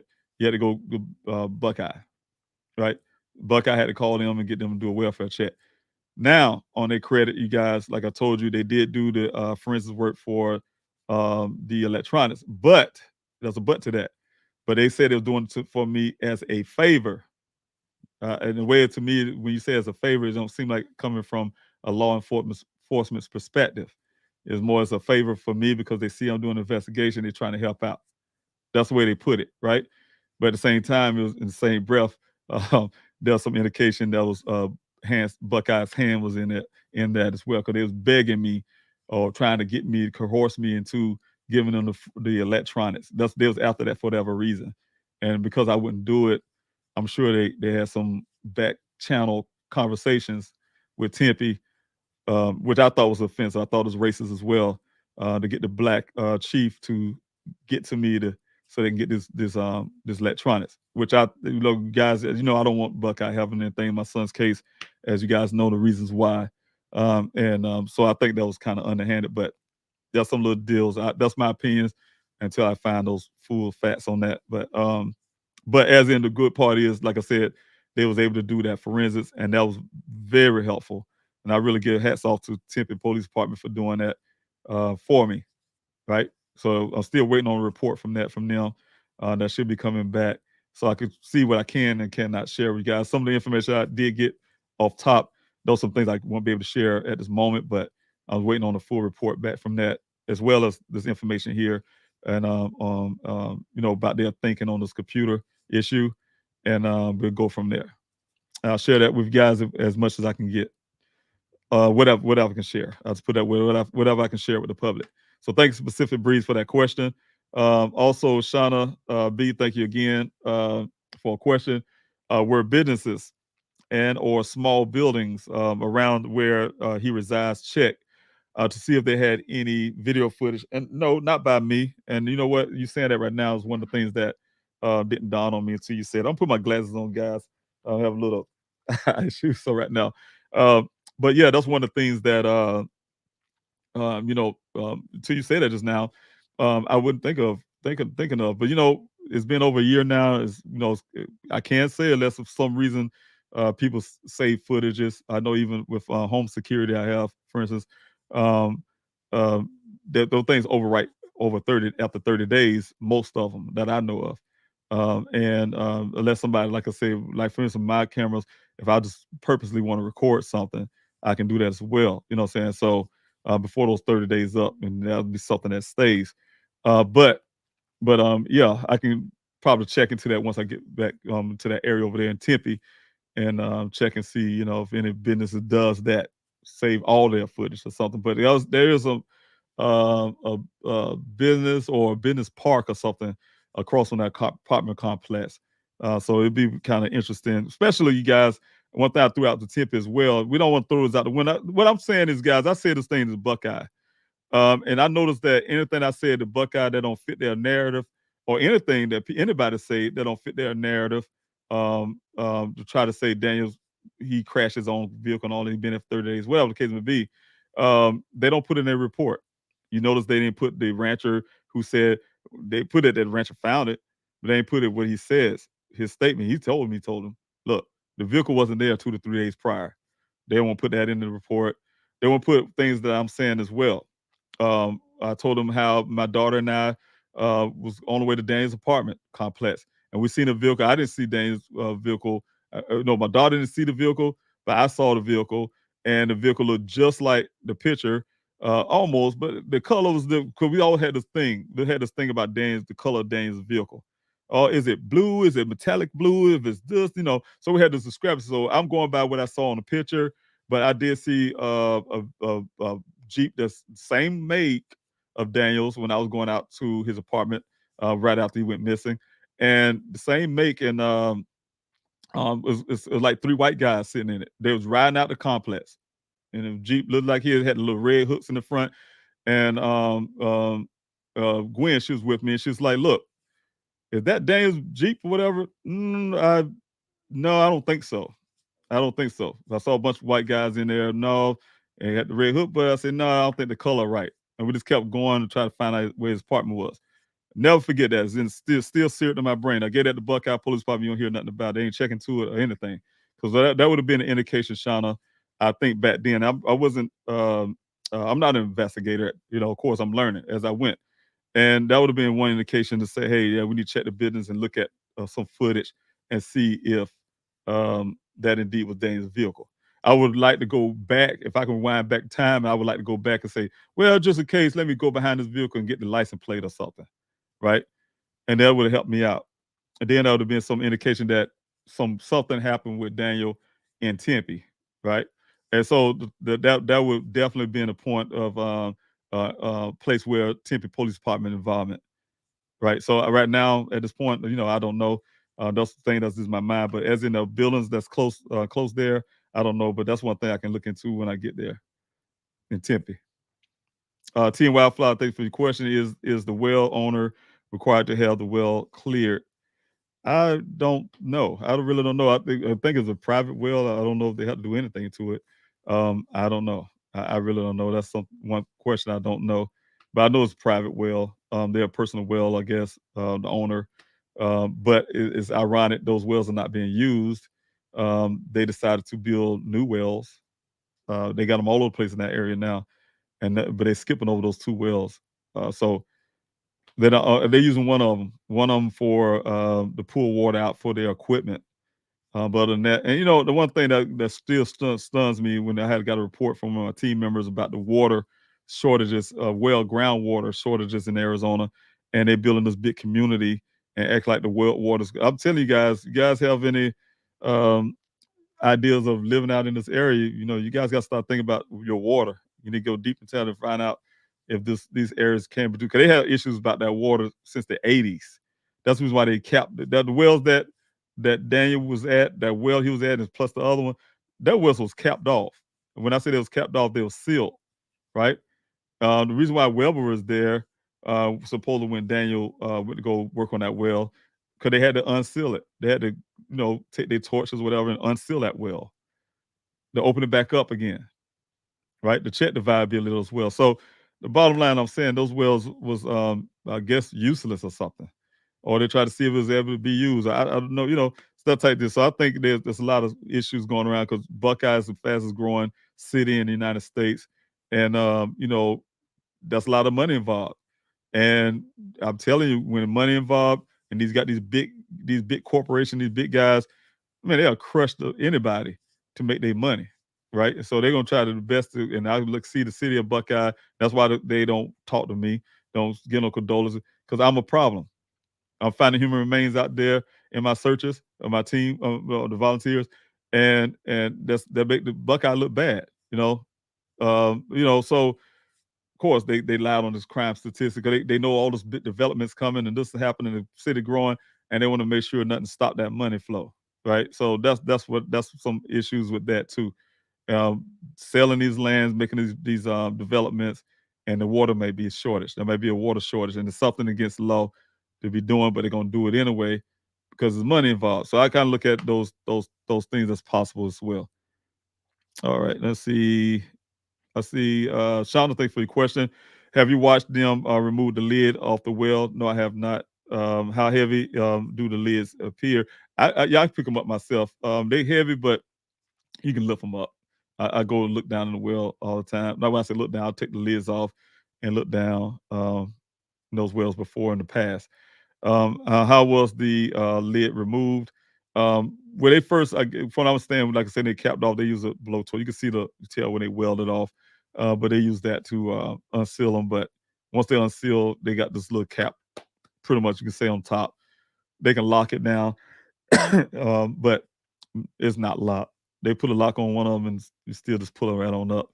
They don't really lock well. So, but yeah, you can actually lift them up and just look down or whatever you got to do down in those wells. So it's easy. Not heavy. It's not heavy that you can't pick it up. That's what I'm trying to say. One thing I saw up here, Joe, thanks so much for being here. Joe Kusaya, thanks so much for being here. If Daniel was in Buckeye that morning, and I just happened to see it. So I'll tell you guys, if you got any questions, please put the word question there, question mark, capital letter Q, to help me find it. If Daniel was in Buckeye that morning, and just hearsay by Ken as a Buckeye narrative, then it should be a Tempe police case. Then it should be a police should be a Tempe police. We argue that with Tempe all the time, right? And if he wasn't in Buckeye that morning, saying, yeah. And, like we argue that with Tempe all the time. What I said, when I was in that meeting, one thing I pointed out to Tempe Chief Anderson and the other assistant chief and his staff is that who's to say that was the last place that Daniel was last seen, right? We're going by a story from a guy whose story don't even make sense, don't even add up, right? So Tim said, well, he was last seen. Well, where's your evidence that he was last seen? Is something that you just hear say? You heard that Buckeye said, that the man said that wasn't vetted? I mean, I'm just saying, the whole narrative, my whole narrative had to be, you guys can understand, coming from South Carolina, my narrative had to be based on one man's story at a well, right? So I had to go by that narrative. I had to go by it. Everybody went by it. I had to go by it. The police was going by it. I had to go by it. But then when I got into the investigation and see that the story don't add up, then that's when the questions come, right?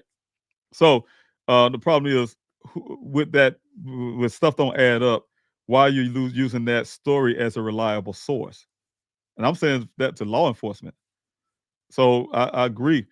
There's so many things there that say it's a possibility that Daniel didn't go to the website, or it's a possibility he's there and then something else happened somewhere else. So, or something happened right there. So the whole point is, I'm saying I'm getting those bottom lines. I got some other details that's not in public that would suggest a lot of other things as well. You know what I'm saying? So, yeah, I agree. One thing though, even if he went missing in Buckeye, there are some arguments to different city jurisdictions. I guess Buckeye Tempe would say, "Oh well, they say he went missing in Buckeye. It's not our case, right?" But there's something to argue that he's a resident of Tempe, so that should be there. They should have been a lead into their that case, and it's in the same state, so that type deal. So it's an argument back and forth about that. So I don't know, but yeah, definitely, I don't go by somebody's story that don't add up. Sean, thanks for your question. Have you watched them remove the lid of the well? Okay, I did answer that one already. Thanks so much. No, I didn't watch them, but the lid is not heavy at all, you guys. Thank you so much again, Nissa, for your super chat. I really appreciate it. God bless you. Question: do you have a comprehensive list of every single person who saw and spoke to Daniel on the day he went missing? Yeah, I have list based on his conversation he had on his cell phone, but as in people along the way, no. No, I don't know if he talked to somebody in the street or somebody met him or that kind of case. I don't have those information on that day he went missing, but I do have conversations, based on his or calls, you could say, based on his phone records and stuff like that. So, but yeah, Just trying to narrow it all down. So I get your point. Yeah, try to narrow that all down. Thank you, Nissa, again so much. I really appreciate you. God bless you. Thanks so much, Amber, for being here on this Q&A as well. Thanks, Sophia, for putting information as well. I really appreciate you guys. If you have any more questions, please, by all means, put the word question there, followed by your question, and that will help. And thanks, Sean, for correcting that, because I did put that wrong on that little piece of sheet there. I kind of February 11th. See, you got me looking at the calendar now, so I want to make sure I get this right. You got me looking at calendar, 'cause I know you definitely gonna be on point, Shauna, and I want to make sure I'm right. So actually, it's on the 18th, Shauna. I think that the protest is supposed to be on the 18th, February the 18th, and then the desert search will be on the 25th. So it's 2 weekends. The weekend before the search is the protest, and then the desert search on the 25th. I think that's what we talk about. So, you made me want to go in and to make sure I'm talking with the team. So after this Q&A, I'm gonna talk to the team, make sure we get those dates right. But that's what I have for now. You guys is the 18th, but it could be the 11th. If it's 11, I will correct that again. But right now it's 18th. We have for that. The search is 18th. Oh, there you go, 18th. So thanks so much for putting that up there and correcting that. So thank you, Athena, for being here as well. I really appreciate you being part of this Q&A as usual, and really supporting and helping. God bless you for that, being a part. And let's see here. I got the Ruthie player. Thanks so much for being here as well. So glad you were able to come home and see your family. Yes, I have a young daughter as well, and I make sure that I spend time with her.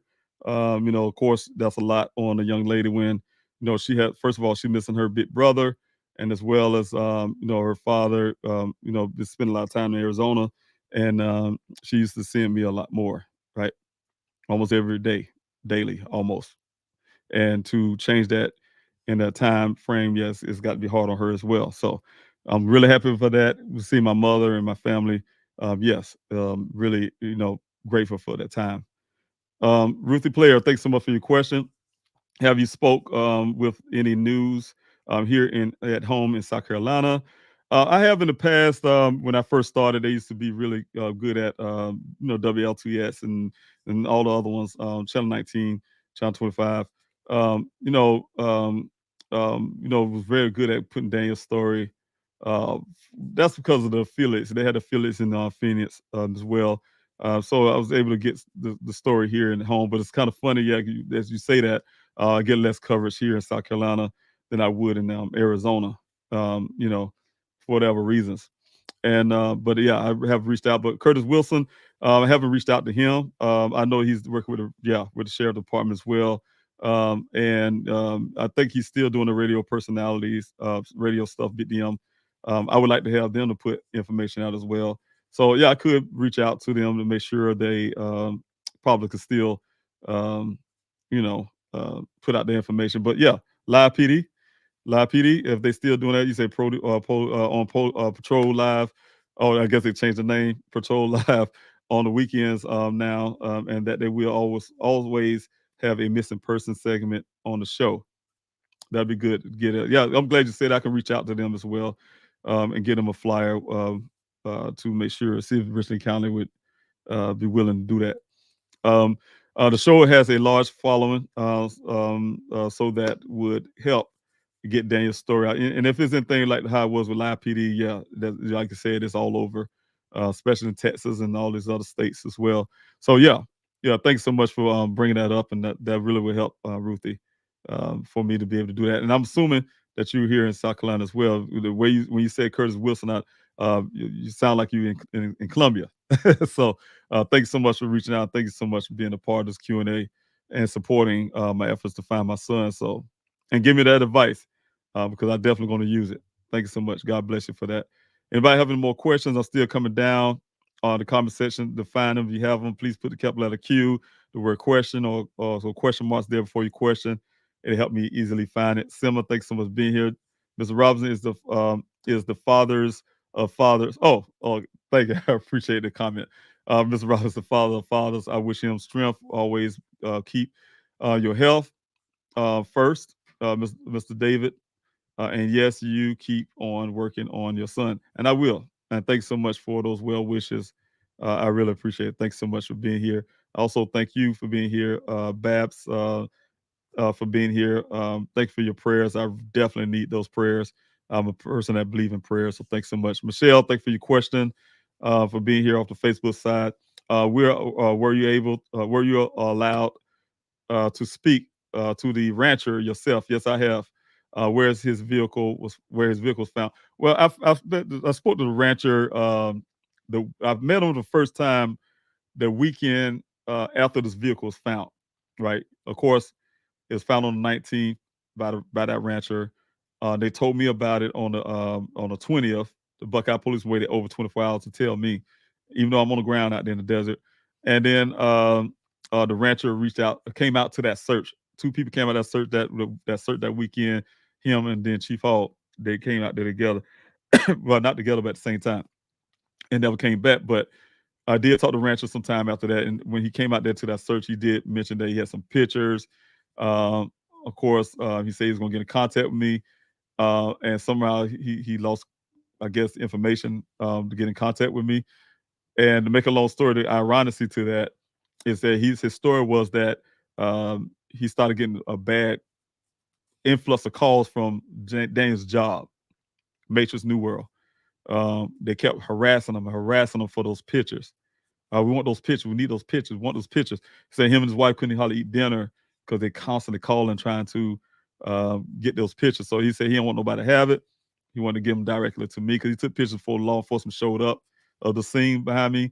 That's where some of these pictures come from. And he didn't want, he said, hey, look, he's had feeling law enforcement going to ask him for it too. If they coming after him that way, law enforcement might ask for it, but he want me to make sure that I get the copies first. And so make along with that, he reached out to me. Well, he tried to contact me. He was having a hard time contacting me. What he did, the ironically too, what I was going to say, is that he reached out to the local news in South Carolina, where I'm from, Columbia, and he talked to those folks who in turn reached out to me and gave me his number. So and was able to communicate there. He met me at my hotel, and his wife, him and his wife, my investigators so happened to be coming up to do some stuff. So we had just had a little small meeting. So that's he was able to share all the details of how he found the vehicle and so on, his take and things like that. So I did have a long discussion with him. Was able to get some testimony, some real key things from him. Michelle, thanks so much again for being here. Thank you again for your question. I really don't want to ask this because it's never okay to have to ask this. Today is it raining, I guess, pretty steady. Today is raining pretty steady, okay? I live in Buckeye. We have a lot of washes and river bottoms. Things are washing to these areas. Should we set up some ground searches after the rain stops to see public washes and rivers bottoms? Yes, and that's some of the things. The Gila River is one of the rivers that I did some search at area, and called the Hacienda, I think dumps off into that Gila River, and Gila River, I guess the name of it. And so yeah, those river bottoms, yeah, definitely. That's what we do. Some of my searches, Michelle, that's why I utilize ATV, UTV type vehicles, 4x4s, because we go down these river bottoms, when they're dry after the rains, and check those river bottoms. And that's where we found some remains and things like that. So you're right, things do wash off into these rivers and these washes and stuff. And but yes, that's one of the things that we do when we go out to search is hit those washes and river bottoms. All right, thank you so much again for your question. Can you contact me privately, please? Sure. Just go to pleasehelpfinddaniel@yahoo.com and put your information there. Myself or the team members will get it and they'll give it to me, and I will contact you. So please do that, Michelle. Thanks so much. Yes, I definitely would like to. Also, thank you, Shauna, for putting us up as well. You guys help. If you're here for the first time, hit that like, share, and subscribe button. Make a comment, and that will help the algorithms for the channel, help it grow. Hopefully, I get better clarity when I talk to this internet provider. But thank you so much, guys. If you can really help me get the word out by doing that. Like, share, subscribe to this channel. All right. So if you can do that, thank you. Also, let me see who I got here. Michelle, again, thanks so much for your question. So is he good? So is he a good person? I'm not sure who you're speaking of. Who wants to work with you? Do you think he will allow us to come look again? I'm getting thrown off about the person. So he's a good person. I'm trying to put it in my mind who the person you're speaking, referring to, and who wants to work with you. Do you think he will allow us to come? I'm not sure. I'm trying to put together who you're referring to. If you can clarify that question for me, that'll help me out. So definitely, if you guys want to come out for the search, if you're speaking of that, that's open to the entire public. Also, Tea and Wildflower, see exclamation point. It's a suggestion. Thanks so much for your suggestion. Reach out to the large YouTuber. Reach out to the larger YouTube content creators you have worked with in the past to tell them about the events. That's right, in February, so they can get the message out too. Yes, and I agree with that, Tea and Wildflower. I really appreciate that because that's true. Yeah, those content creators, man. They have a lot of followers, some of them into the millions. So yeah, that would help out a lot. You're right. Especially the true crime communities. It's been very helpful to the Daniel Robinson, my efforts to find my son. So thank you, Shauna. David Michelle may be speaking about the rancher to her, a good person that would allow you to come out again. Okay, the rancher, I think he sold that land. If I go back to that question. Yeah, so I'm taking as what Sean was saying. So is he a good person, meaning the rancher? My take on him, very straightforward guy, straight, all of that, right? So that's my take. I can go by the impression that he gave me, straightforward type guy. Don't try to shoot the curve or something. I guess he just speak what he felt, right? So that's the way I take from his wife as well. So I don't see anything negative about him, his attitude or anything like that. Who wants to work with you? And as in to help me, yeah, he gave me all the information he can give me. That's the last time I heard from the rancher. As in that lands out there, like I told you, Eldorado Holdings and the Howard Hughes Corporation and all that stuff. I think they sold all them lands, so them guys going in there and they tearing it up, putting these communities out, trying to get these communities out there. So the access I had to the searching right now is through those elements, those corporations, and like I said, Eldorado Holdings, Trillium, that type stuff. Do you think he will allow us to come look again? Yes. I already had the permission for that. You guys had a meeting with them. And like I said, at the early part of this Q&A, they're trying to limit me down to one search, though. That's the thing. That's the manhandling part of pushing me down to one search.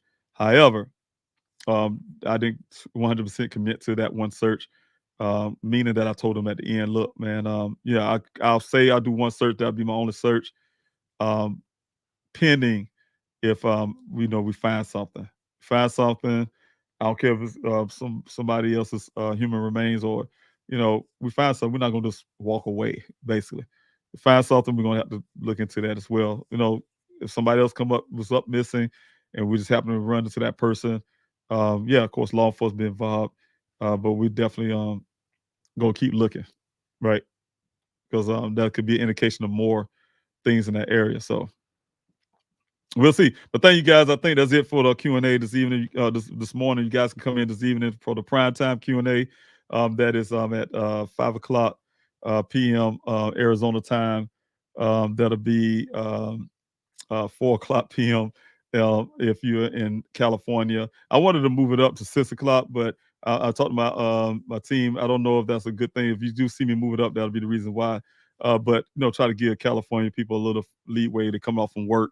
5 o'clock will make it easier. 6 o'clock Arizona, and then 8 o'clock in South Carolina, East Coast.